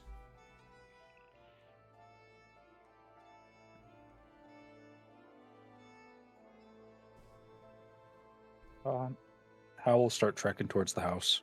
If nobody else will lead, he'll actually start going that way. He's going to try to. He has some things going through his head before he gets there. All right. Guess we're going.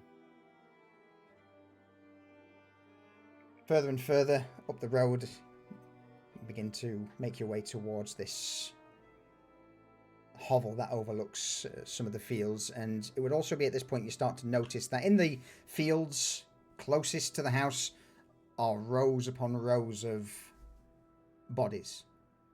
Some of them closer to the road that you can make out to be that of dead villagers. Again, small pieces of parchment or leather placed over their chests with a name on.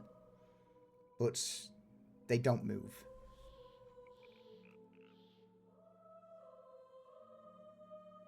Eventually, you reach the end of this road that leads to this small hovel. To your right is a half-cut field of wheat. Granted, the wheat's blackened, petrified.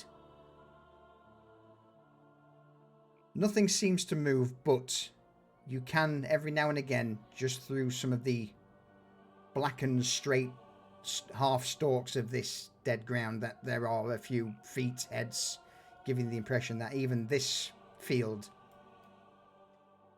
is potentially filled with bodies. Okay.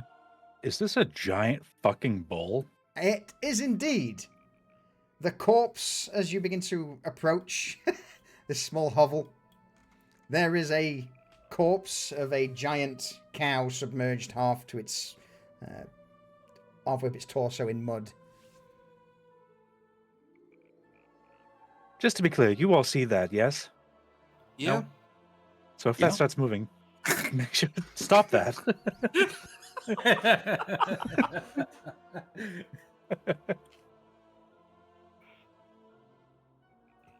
It's a bit ironic to ask the short-sighted guy if he can see anything, you know. I'll describe it to you in detail. There's a big cow in the mud. How big is big? It's dead. Looks like the size Very of dead, a but shack. possibly not for long. And Hal's gonna like walk up to the front door, avoiding going too close to that Mm-hmm. corpse. Stop me whenever you two. Absolutely. I'll stop He's you also all. going to take I'll a s- wide berth. Yeah, I'll stop you. I'll Once stop you you. I'll stop you there. Oh, alright.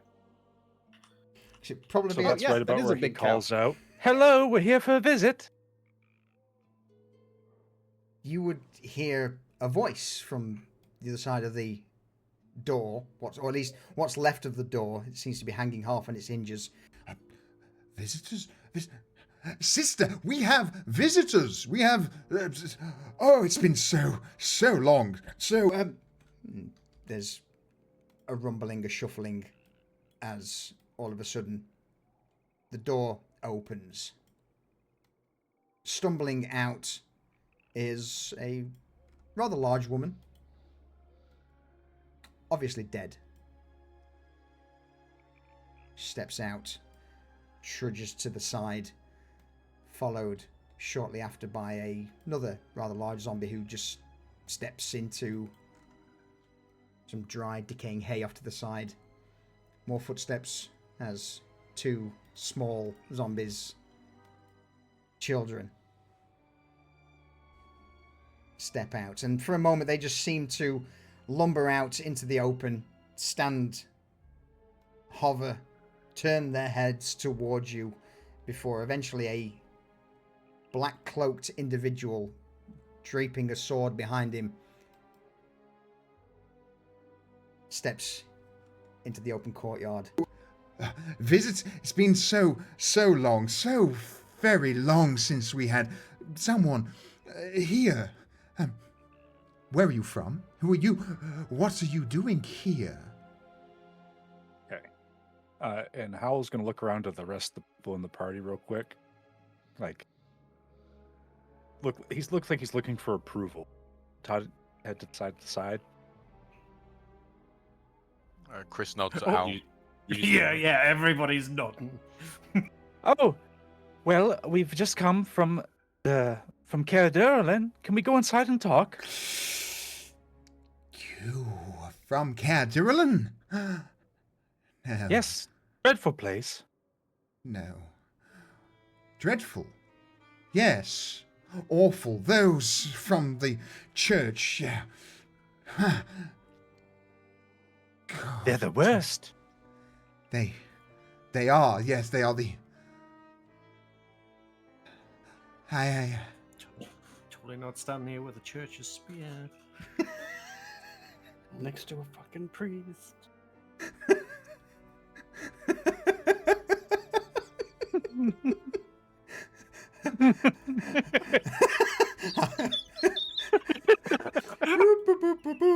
Howl sidesteps in front of Owen and Cecil. We're very tired from our journey. Could we sit for a bit? I'm sure. Yes. Edrin Vale. In fact, no. They call me the last I am the last witness. The last witness. You must have quite a tale to tell. Perhaps I inside do. by the fire. Yes. Come. Sister and brother-in-law, if you would be so kind as to get some sustenance for our guests. Yes. Go and you two run along, play in the fields with your friends. Two child zombies just begin to totter off, eventually hitting the fence and stopping at the fence line as they just continue to walk into this broken... Into the fence. Into the fence.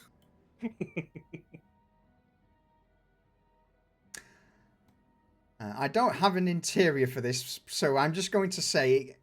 We don't have to see the interior. As soon as they go in, and he's going to look back at Owen. Bar the door, won't you?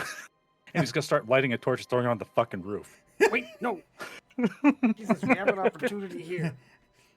So the two zombies go... the two zombies go inside. That's what he's looking for. And he's going to look back at Owen. I'm trying my best. Just tell him we're here to recount the story of the land. And then I can write it down. And then we can do what we need to do later. Ah, yes. And he's going to pull out his lyre. He's going to put his bow away so he doesn't have that prepared. Uh-huh. And he's going to start twanging away. Ah, yes, maybe a song to go with our meal. Can you tell us of what's gone on here? You're the last witness. Hi. You wish to know the crimes that the church have brought upon this village. Yes. Tell us your story, sir, and I will write it for you. This might, but when he says that, he's going to get a little bit further away. Yeah, Yuji's also keeping a bit of a distance. As he begins to step closer, bear in mind he's dragging this sword behind him. The sword itself would feel incredibly unnatural. As for this man, you would notice that the black clothing he's wearing it wasn't originally black. It was more likely either grey or brown. And it seems to be mostly that of either a scribal or scholarly nature. That's just dirtied with age. And beneath it, he himself is not undead, but he does have part of like a deer's skull as a mask with the antlers out.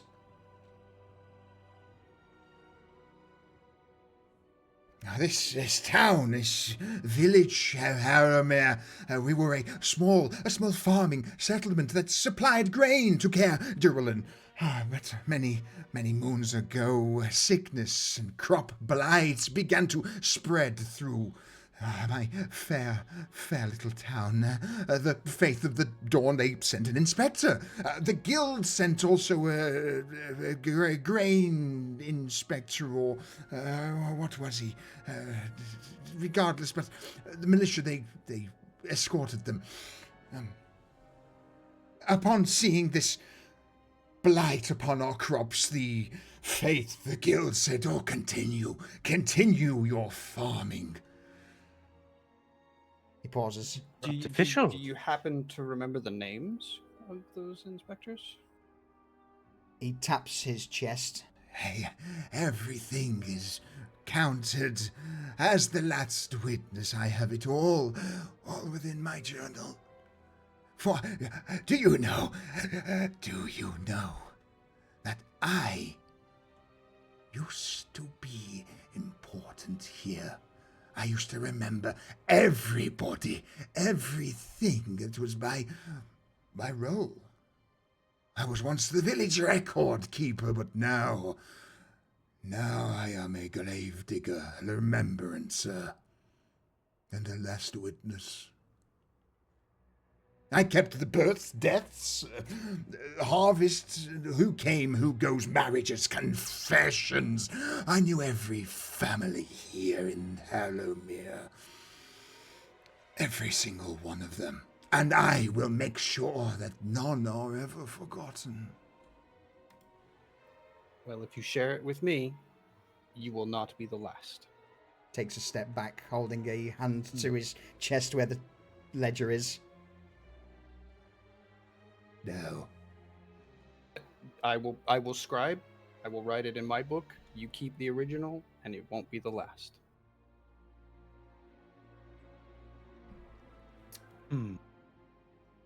Notary. Roll me an intellect check against the last witness for me, please, Cecil.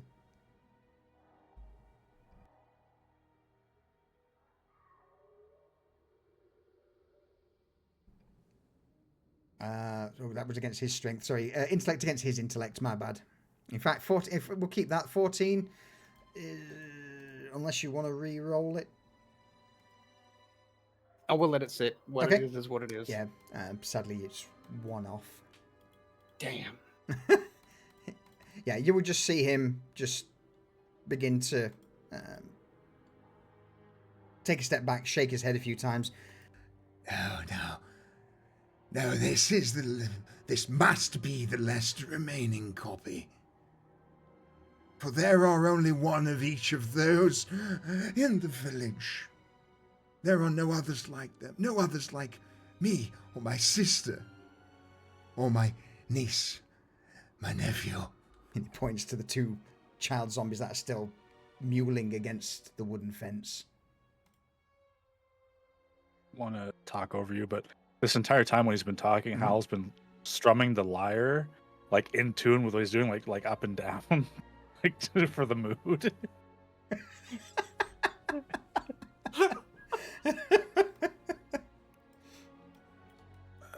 Chris steps forward ever so slightly. Mr. Last Witness, I can completely understand why you are cautious of strangers. But to show that we mean no ill, we have come across another village that suffered, I think, similar to you. And I want you to see that we mean no harm, that we try to help. He reaches to the donkey and takes out the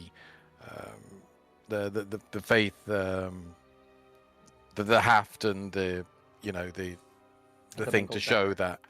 Sorry, thank you. The banner to show that it was, that they took it down to try and protect the village.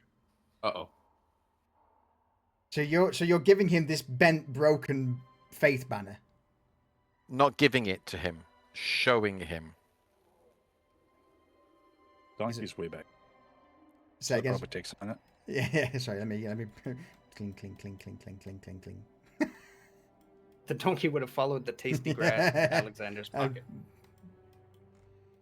Okay.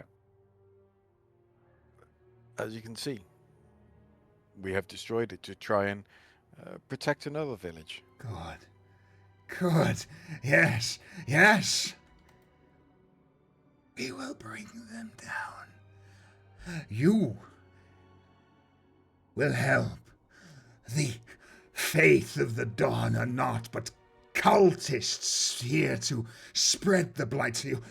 You've seen the trenches of their dead.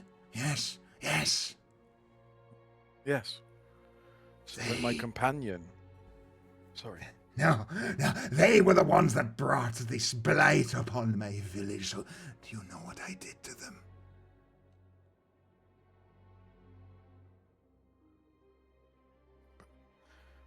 So, what I'm trying to say is you can trust my companion.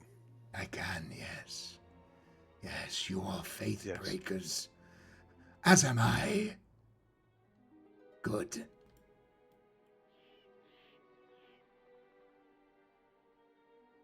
Then we have much to plan.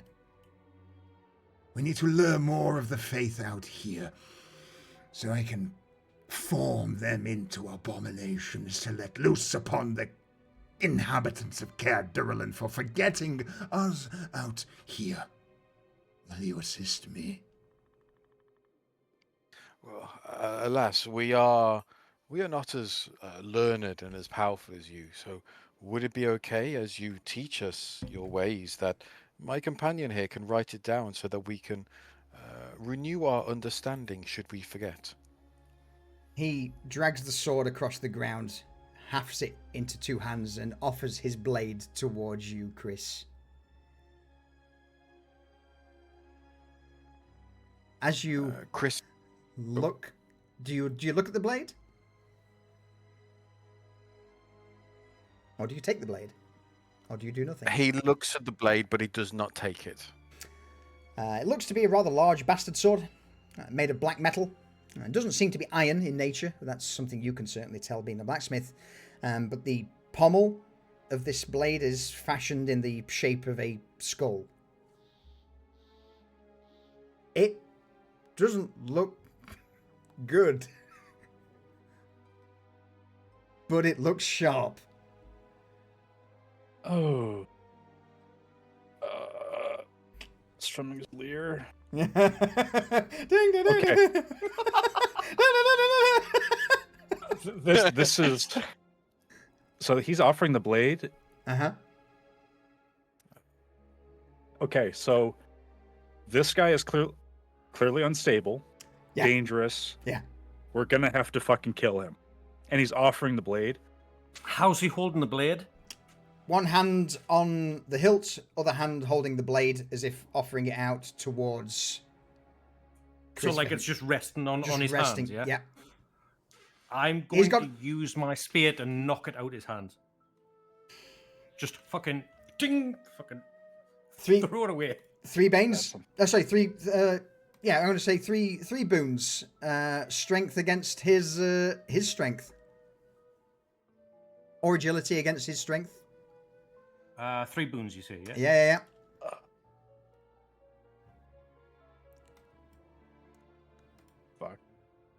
Fuck.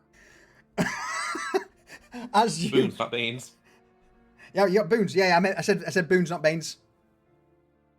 Oh, boons? Boons. Yeah. Oh, I thought you said dead. No, boons. Delete and roll. Delete and roll. That never happened. Yeah, he's gonna. Is that a 1? Is that a 1? Real quick, So he, All right, go on. okay, Hang on. Hold. I've talked a lot. I'm gonna wait for everyone else to go. All right. Okay. Yeah. That's 20. Oh. All right. So, Owen, you push out with a spear. It looks like it's going to fail. Yuji and in fact, I'm going to probably put this on Cecil because he's the one behind him. Owen, Cecil, how do you knock this sword out of the last witness's hand?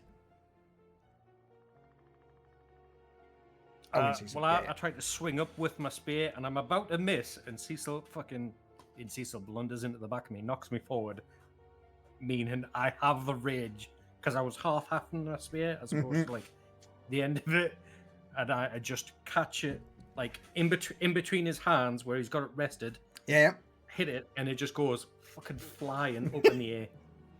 With it being a crit, I'm going to say... if you're knocking it that way, I'm going to say it goes over the fence and lands about there. Does the door of this house open inward or outward? Real quick. It opens... I would say outward. Excellent. All right, so... Are we allowed to attack this last witness? Well, before you go attacking, before we call for initiative, anybody else doing anything sort of RP flavoured? Usually seeing that is gonna realize it's game time and make a dead sprint for the door to close the bar. Go dead sprint. All right, Alexander, anything you're doing? And then we'll go to Alex. We'll go to you last, Hal, because I know you've got something bullshit. I was gonna Alex. try. Here, go on, Alex. He's basically gonna see Owen's intent as he readies his spear, and he's gonna try and time pretty much just assassinating this guy with the sword flip. Beautiful. So, just to reiterate, as soon as Owen's spear starts to flick the swords, time seems to slow down for a moment. Alexander jumps in behind him. Yuji, you see what's happening and sprint off rapid quick towards the door. Howl, what are you doing? Owl had been like strumming the lyre, and he was walking up and he was offering the sword, and he was approaching to say, because no one else was like jumping on the opportunity to like take it or anything, he was going to try to take it from him, or because he was offering it. So he approached out, he rolled out one hand very eloquently to say, "May I?" And then just as fucking Owen snaps the thing into the air. Do you want to try and catch it? I think he might. Pussy, I know that out of character. I know that's bad. In character, I think he might have. So, all right. It's not about it being iron. It was he has gloves on. He's just he was seeing the opportunity to potentially disarm this motherfucker. So he was like, oh yes, yeah. He wanted to go for it. So what would you like me to roll to try to grab the sword? I'm gonna probably say target Owen and do an agility against Owen's agility.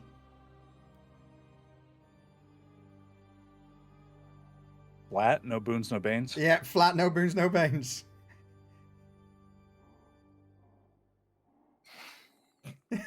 So he reaches as this thing spirals into the air like a fucking bottle rocket. Making no sense because this thing looks like it should weigh like 20 pounds. And it's just like what I imagined this sword looking like is the blade that Pyramid Head carries. It's pretty big. But yeah, it just... that's what I'm thinking. It's like it just That's a sword from Berserk. It's like someone like flicking a bottle cap at something, you know, just like holy shit. As soon as from an RP point of view, did you say earlier that he actually held his journal against his chest? Yeah. The journal's like under his cloak. So Chris is going to flick out. What I'd like to do is Chris flick out with his Lucerne hammer, basically trying to catch the journal and pull it away from him. With it being under his cloak, and you can't see it. He sort of moved a hand. You'd see like a brief outline and get the impression that it's under him, but you can't see for definite where exactly it is. So it's not, it's not got it loosely just hanging around that you could just snatch it up. Sadly, this is his treasured item. This is his holy symbol for all intents and purposes. He's not going to openly, put it around. And he seemed very protective, defensive over. But since he is now disarmed, it seems like you are of the proclivity to beat this guy's face in. Yeah. You just watch the sword Yep. spin out of his hands. Like, What are you doing? No!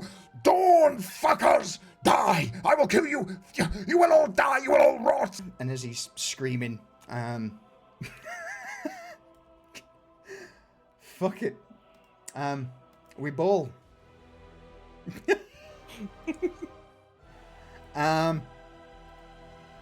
He's gonna have a fast turn. Cecil is. I'm fast. Chris is fast. Everybody's gone fast. Yuji's also That's in touch rich.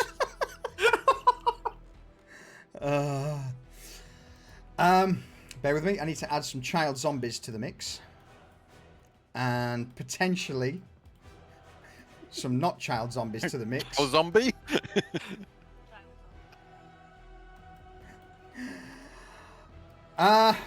Players, who's I think Owen should go first, considering he was the one who just flicked the. No, I think Alexander should go first because he was poised right. to stab him in the Yeah, back. yeah. Yep. All right, Alexander, then Owen. Who's after Owen? We'll sort initiative out now, so we've got it. I can go. All right, Chris. Yuji, Cecil, and then. All right, send it, Alexander. You're up. Just behind you, you see the sword fly and go. He's gonna go for just a straight up assassin. Send it. He is surrounded, so you'll get the fucking boons already. Oh my god, what is this?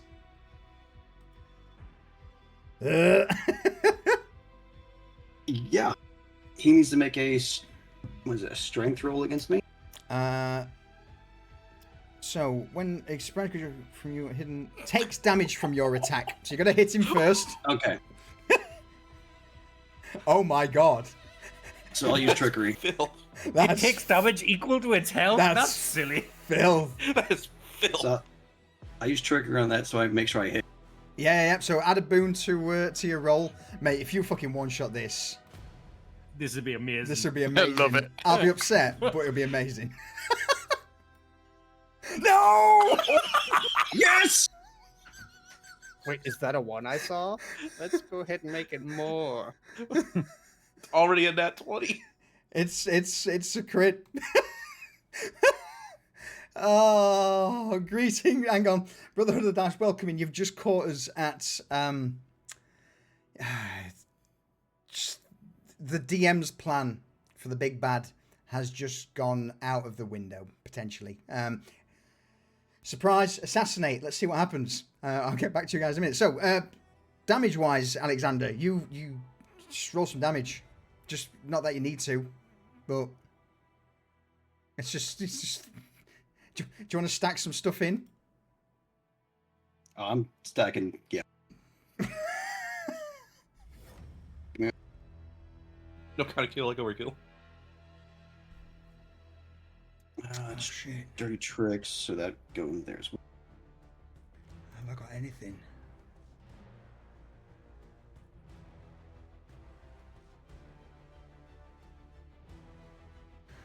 Oh man. You're gonna have to hold on for 2 seconds while I check if there is anything he can do about this. Okay.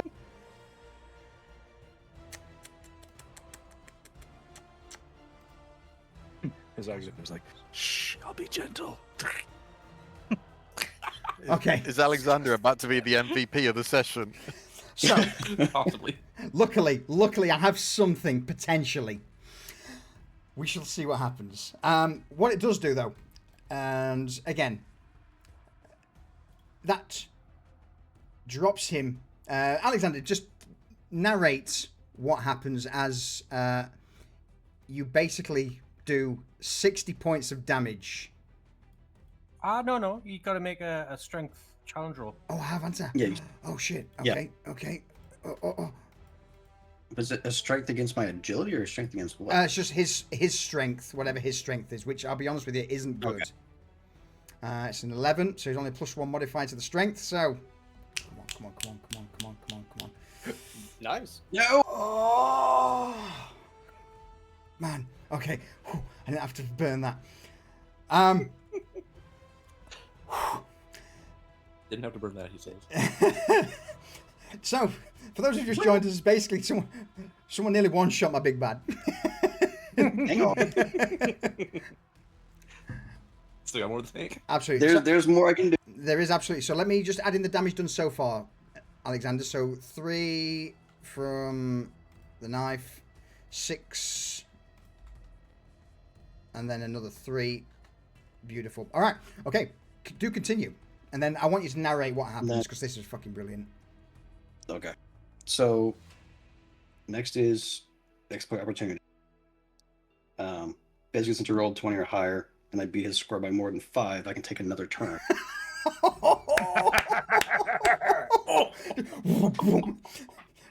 And with Rogue Cunning, I can use trickery again. So add in that. That's another trickery. Add in that boom manually for yourself. And then another deck, another boom. Jeez, just filth. It's another D6. Plus 30 tricks. And plus damage from your dagger as well. Yep. Absolutely amazing.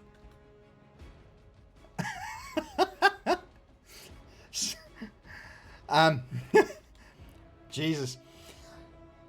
Alexander, as soon as it's go time, what does this look like as you basically just lay into him? You go for the killing blow, but he just either he moves or go. So I go to stab him pretty much where his shoulder meets his neck. But he kind of shrugs me off a little bit, so I miss. And then I just stab him 37 times in the back.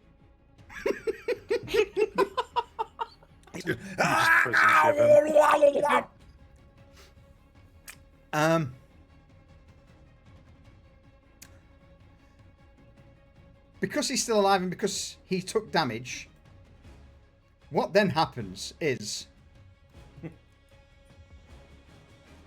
hide that.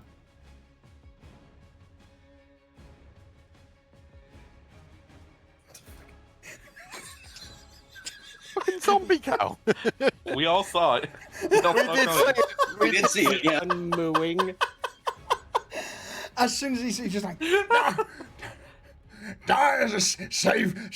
Get them! Bring them! Kill! and you just from behind you hear wet mud squelching as slowly this cow, or what's left of this cow, becomes animated and starts to rise from the mud pit. Have you all checked its name? The unmooing. Yes, the unmooing. Yeah. Come on, Solution. Give us a zombie moo. It's got no vocal cords. They've rotted out. Shame. Alexander, anything else? Or are you done having absolutely shreked this guy? Let's see. I think that's all I can do. That is it. All right, Chris. I mean, I'll be honest. Part of me wanted you to kill him in one. That would have been absolutely fucking amazing. Wasn't Did that- Owen going next? That's all right. It doesn't matter. Did that crit ever activate? Do you have an ability that does damage on a crit? Oh, no, I don't. Then no. Okay. Chris, seeing the spear movement and Alexander, attacking from behind, Chris just, basically like he's chopping wood. He basically swings the lucerne underneath, up and over, bringing it, aiming straight down on the witness's forehead.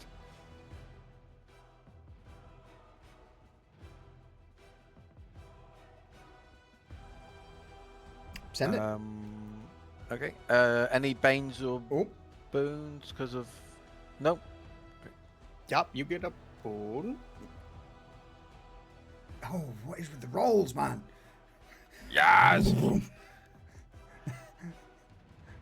And I'm also going to activate combat expertise as well.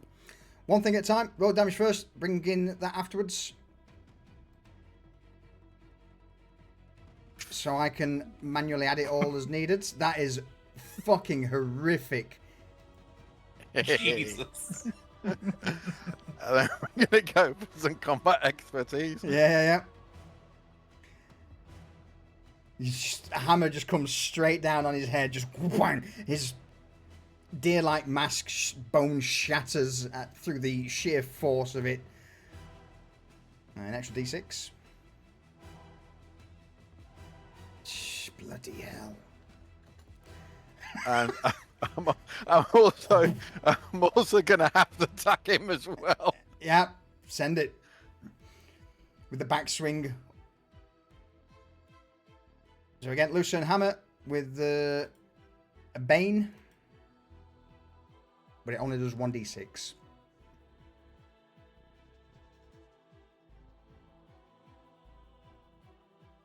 Yeah. He's surrounded and then up. Yeah. And then just roll a 1d6. Absolutely. And the divine strike. And the bonus you got divine for strike. 1d6. So 2d6. Do I need to do anything for divine 2D strike, or is that 2d6? So I can I just? No, I can't. So at the very how bottom, do I- in the very bottom right, can you see the you've got some buttons. The middle one's d6. You click that twice and click roll. Yeah. Got it. Oh, 3 damage. Oh, All right. Gee, fuck me. and also because of the first hit, I can also get tactical. No. Yeah. Tactical strike for next time. I'll be honest with you, Chris. I don't think you're gonna need it. It's not looking good. He's not looking that hot. I'll be honest. I'll be surprised if he survives Owen. Okay. That's the way that looked. He brought it straight down, cracked on his head. He rotates his wrist, basically lets the lucerne drop off to the left-hand side, rotates it around, and then just stabs straight at his face. Fuck me. Owen.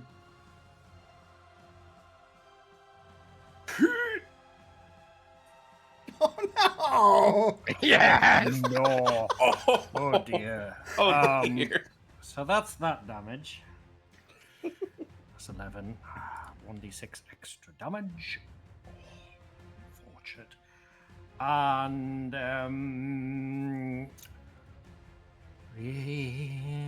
combat expertise for another d6. And because I'm using fight with 2 weapons, I'm going to instead of attacking another person, I'll just do extra damage for a shield bash. So that's another 2d6.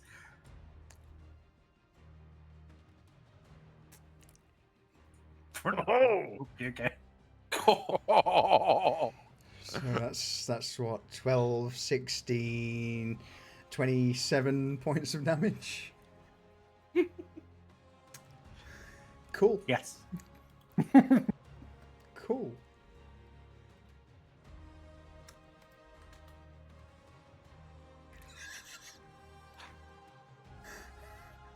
He drops to the ground.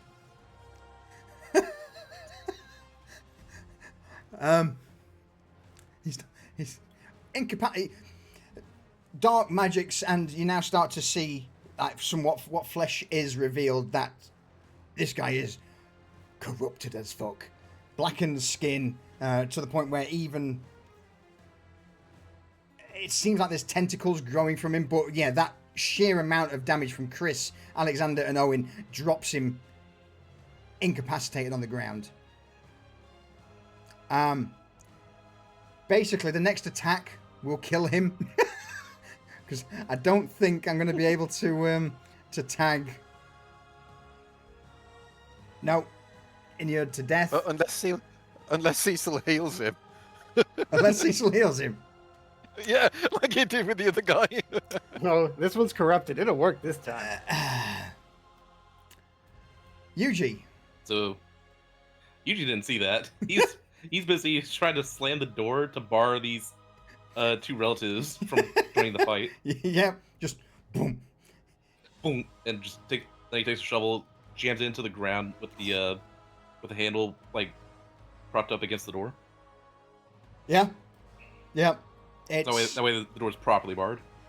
Absolutely. It looks rough on its hinges as if it could fall off at any minute, but at the same time, considering the strength of the zombies you've been punching, you completely believe that they do not have the strength just to push this open.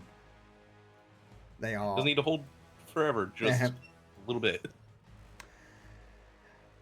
Any movement? Oh no, it's fast turn. Yeah, so you just... Fast turn. Slam, spin on your heels. See the carnage of this guy now. Just as you turn around, Yuji, you just see the black cloak just drop to the ground. Oh, sorry, almost done. Oh well. Cecil. Seeing the chaos and going around, he's going to run right over and stand on top of the sword. All right. He's picking it up, or are you leaving it there? Nope, he's leaving it there. He's wearing his shoes, and he's standing on it to keep it from moving. Okay. You sure you don't want to pick it up? Right now? No.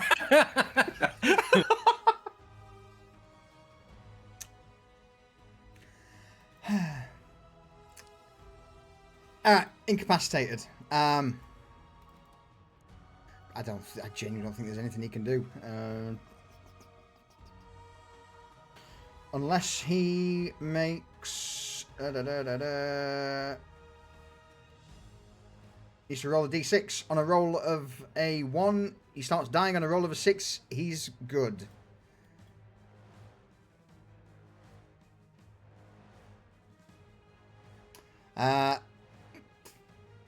He's unconscious.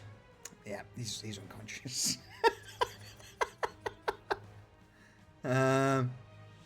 Incapacitated, 16 damage, dies. Yeah. So, Howl. He's gonna whisper to the guy who's just been like basically murdered in an instant in front of him. You were just a notary. And he's gonna run across his body and jump across the fence to where he thinks the sword actually landed, because I don't think it actually. Mm-hmm. Is the sword here or there? That was over here more. Yeah, I think you. No, Because I think it was over here. Like it was over this. I don't think he's where it was. Cecil, I'm going to say it's there between you both. Okay. So I'm standing like I was on gonna pick the the blade sword part of it. So yeah, you keep in mind I'm standing on the blade part of it. Okay, I know how swords work. It'll come up. Leverage. Yeah, he's gonna pick up the sword because someone's gonna pick the sword up, and rather than dick around about who's gonna poke it with a stick later, he's gonna pick it up now. All right. You have a blade in your inventory. Fantastic.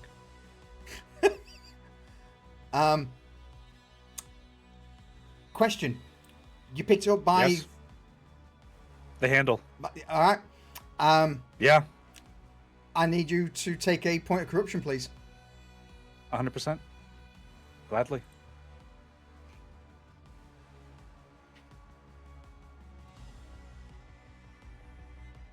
And thus the Dark Elves were born. The first Jukari. Exactly. Listen, he is an 800-year-old elf that has 0 corruption. He was overdue. He didn't go wild in his university years. He's going to pick it up. Good Absolutely. job. Over to Cecil. And he's got the sword by... Blade down. He's not wielding. He's not like hefting it around. Yeah, He's just got it by the handle. And he's got it. Because someone's got to carry it. He's gonna Tell just him to go to sleep now. by the hilt. And how much movement do I have? One, You've got... 2, 4. You move 5 yards.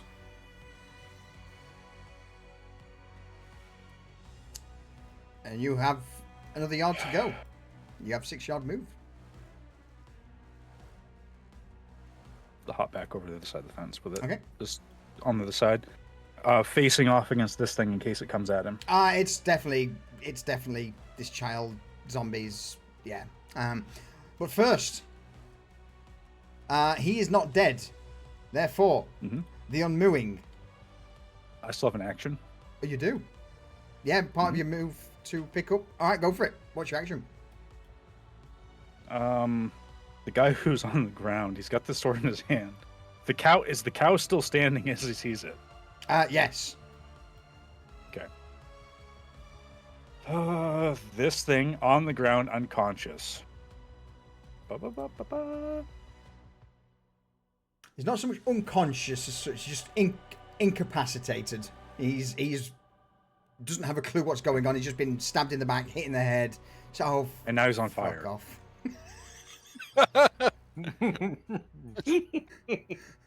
1 point of fire. 1.5 damage. Any damage done to the incapacitated individual kills them. Hal, what's it look like? Hal hops back over the fence, seemingly unbothered, after saying, "Good job," pulling the sword up, not really thinking about it too much. And he just casts a hand out to this guy on the ground and just lights him on fire, like a gleam in his eyes. And just there, that's where he's going to stop. So if anybody does anything there.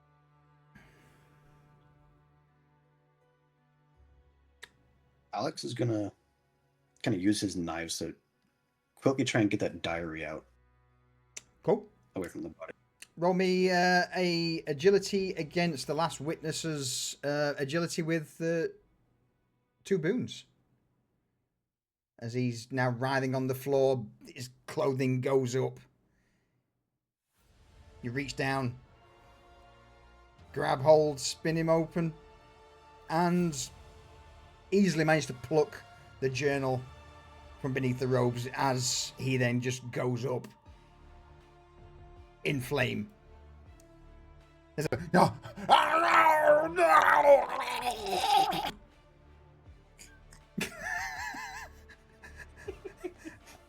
As he drops to the ground. Occurred. You were just in fury. With him dropping to the ground, burning, crackling, the unmooing takes like 2 steps forward before just falling into Owen. The 2 small zombie child or children, again, in the process, were moving towards Howlin', but they just stiffen up and fall over. Yuji, from your position, you hear 2 loud, heavy thuds behind you in the house. And I didn't even get a chance to reveal these, but just, Uh-huh. just because... Yep. In the process of this all going on, they were starting to move. You would have seen, at least those looking over the shoulder, Cecil. You wouldn't. You see nothing. But the rest of you would have just seen like the odd head starting to rise from the wheat fields before all of a sudden just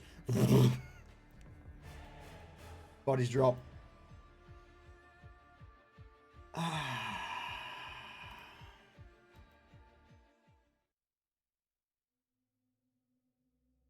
Well done. Well done. With the last witness no longer witnessing anything, bodies of the undead now dropping due to his life force, his corruptive power fading. What do you all do? Oh, guess I can take this back and pick my shoulder back up.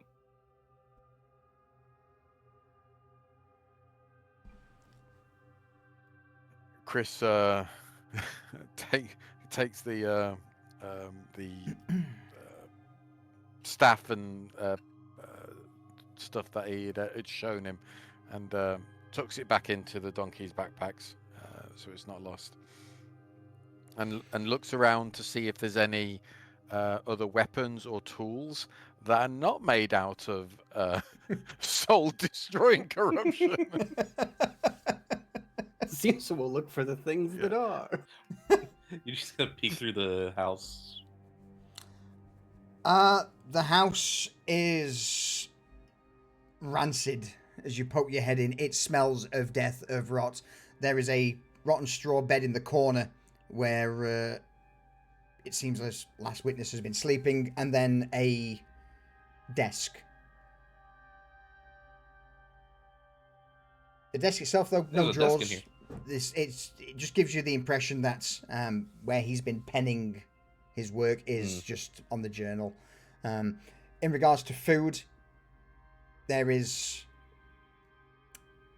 well, Hey, there's lots of bodies outside that have been yeah, providing there are. Good thing I was looking for food. some sort of sustenance. I noticed he said sustenance earlier. But yeah, there doesn't seem to be anything else of interest. Just again, parchments. There'd be a few pieces of parchment, but as you glance through them, they were mostly the scribbles of an addled mind. Things about grain shipments not coming in, just words, constant streams of words. How much the Church of the Dawn needs to pay. How much he hates them. So yeah, it's overall nothing of real interest. He's gonna light the house on his way out. $10, just. To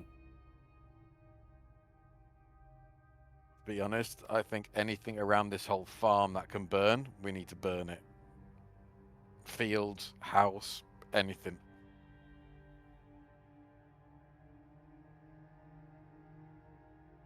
You guys do what you need to do. Sure, fuck it. Alex is going to kind of step away from the rest of the members and just kind of look through the diary and see if it actually is just names. It's not just names. There are names in it, those who have died, but the early parts of the ledger paints quite a different story. Seems that a sickness started in the village, particularly with the grain, but the guild ordered them to keep the grain moving. There's then a few pages about an inspector from the Dawn that arrived, knew there was a problem with the grain, said nothing, in fact, if anything, tried to hide it.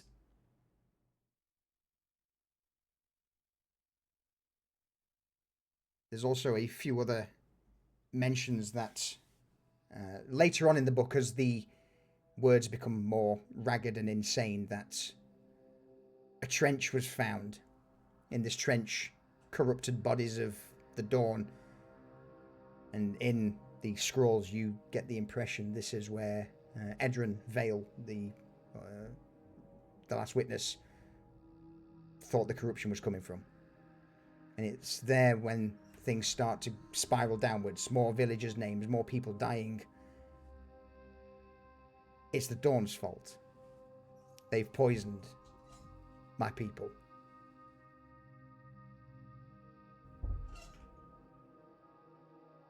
And that's where it goes further and further. More names. More ranting, more raving. Alex is going to kind of seek out Owen and show him the book. It seems like everything was going fine. It's just, why weren't these people warned about the grain?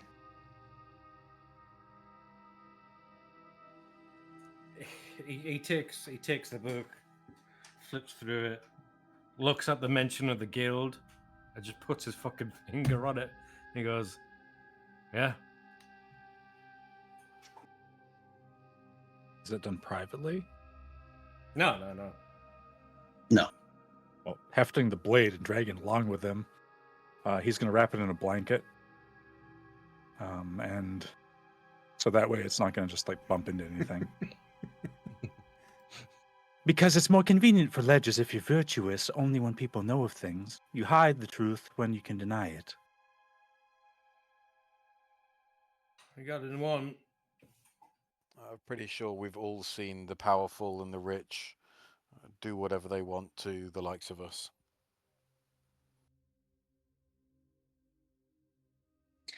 Kind of makes you think this guy wasn't so bad after all. No, he was absolutely bad. However, did you know that these church people, this land is rotting from the outside? And he points towards the blight line. But I bet that there's a rotten core and it's spreading outwards as well. And I've heard some things.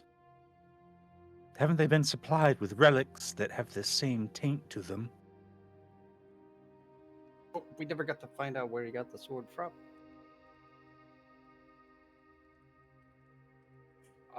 My bad, Cecil, but I Just didn't want hazarding. anybody getting hit. No, by I get it. the- I get it. I tried to give the information, but shit happens. Does the sword talk to Hal? No. Or anything fucking weird? No. Would it talk to Cecil? It wouldn't talk to Cecil, but I'm just trying to think.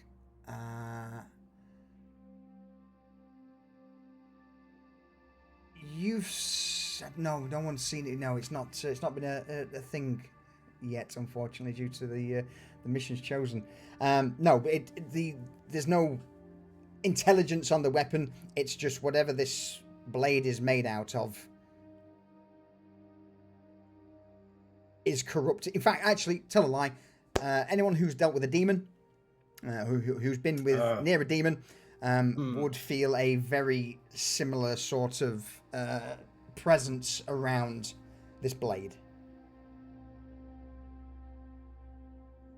Scars that itch. Yeah. Yeah, we could say that's why Chris didn't take, because Chris had been around 2 demons. That's why he didn't want to take the sword when it was offered, because he sensed something.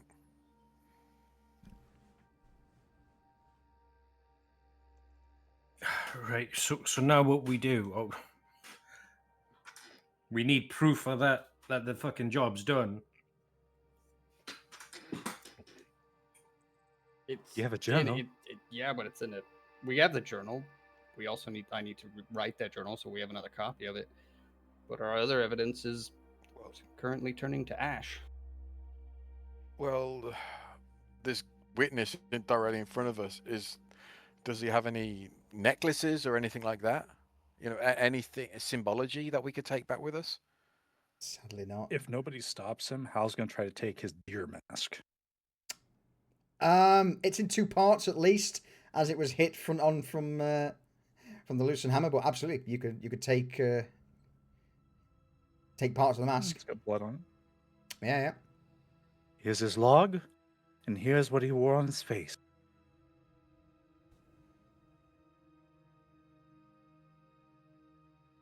Also, as well, Solution. So the zombie cow, how much of the hide was left on the zombie cow?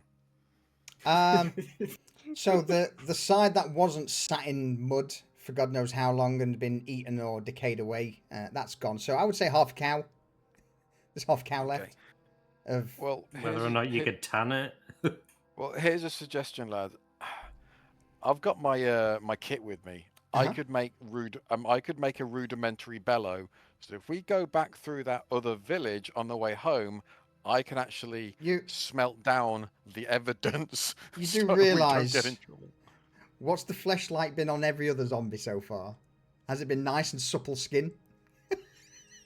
No, last time we tried to bring something somewhere, it turned to goo.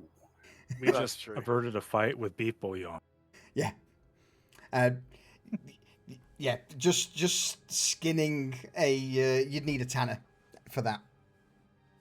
To make bellows, you know that's you can't just take a strip of skin and turn it into bellows. That's not how it works. So what's left of this corpse? And his corpse is fine. He's not burnt, completely turned to ash. He's charred. He's dead, but the corpse is still Super there. corrupted. It's absolutely super corrupted. Is it recognizable? As corruption, yes.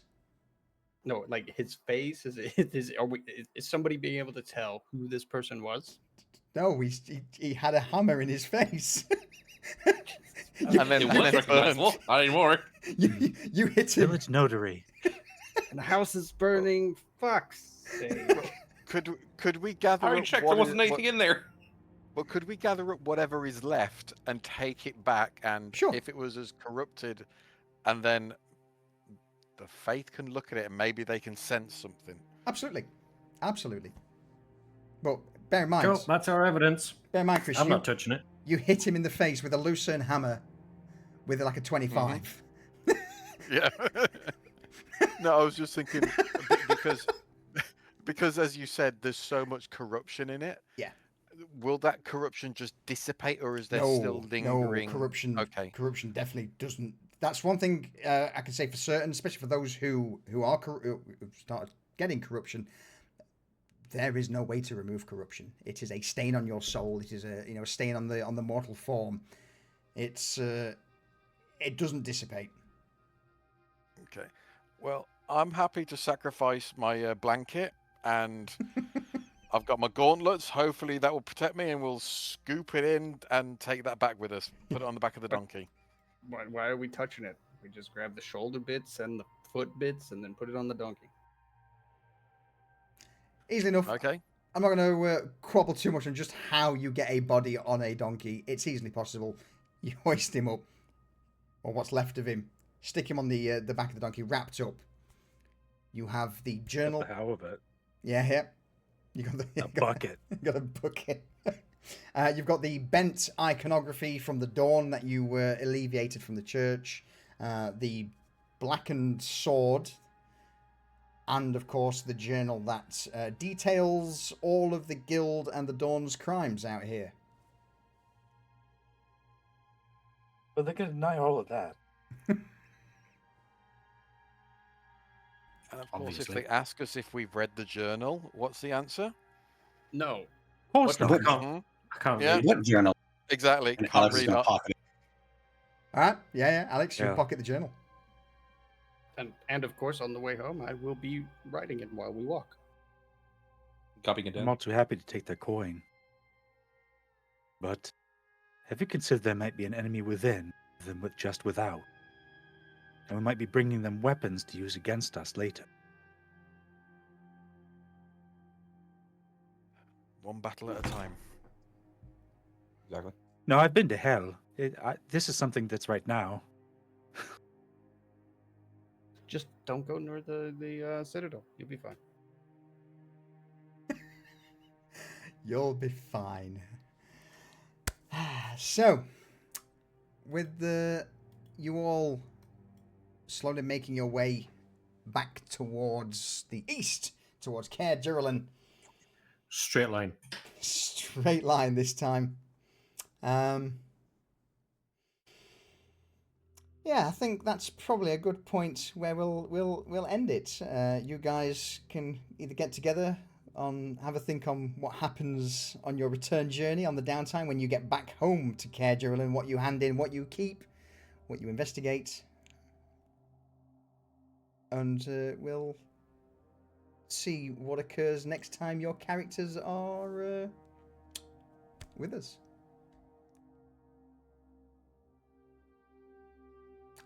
Can't believe you nearly one-shot my big bad. One strength Almost. saving throw. Single strength roll. Single strength roll saved it. Anything anyone wishes to bring to our attention before we close this out? No, best I'm leave it good. for next time. Excellent. All right. In that case, then what are we saying? Goodbye, Chad. Goodbye. Have a good night. Watch out for zombies. Bye, Chad. See you next time on Dawnfall. Oh. All right, we're gonna flick on over to the ending. We'll put something a little less.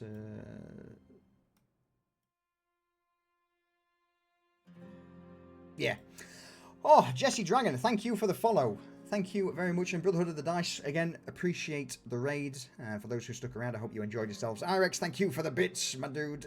And Ravon for the 33-month resub. Divrak, that was 8. No, that wasn't. I saw Divrak in there. There he is. Yeah, thank you very much for joining us for episode 5, A Harvest for the Dead. Our little playthrough of Shadow of the Demon Lord. That, yeah, I've thwarted at every every turn. But the main thing is we all enjoyed it. And again, still getting to grips with the system. Capazian, thank you very much. Thank you very much. I hope you're doing well, by the way. Just normal get Smith, don't, man. It's always the same. Foundry hates my dice. And it hates me. Who is currently streaming? You know what? Let's go raid this mind of mine because they're doing TTRPG stuff. Still, he's been going like all day, I believe.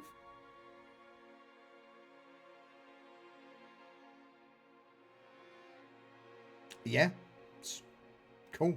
Again, everyone, thank you very much. And it's not as bad when Bone calls the DM. I mean, shh.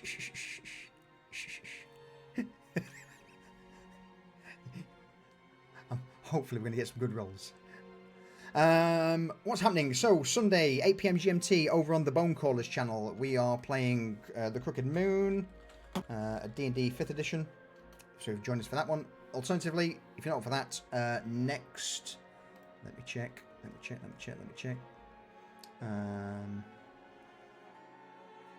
Friday, 8 PM GMT, we are here for episode 6 of Shadow of the Demon Lord.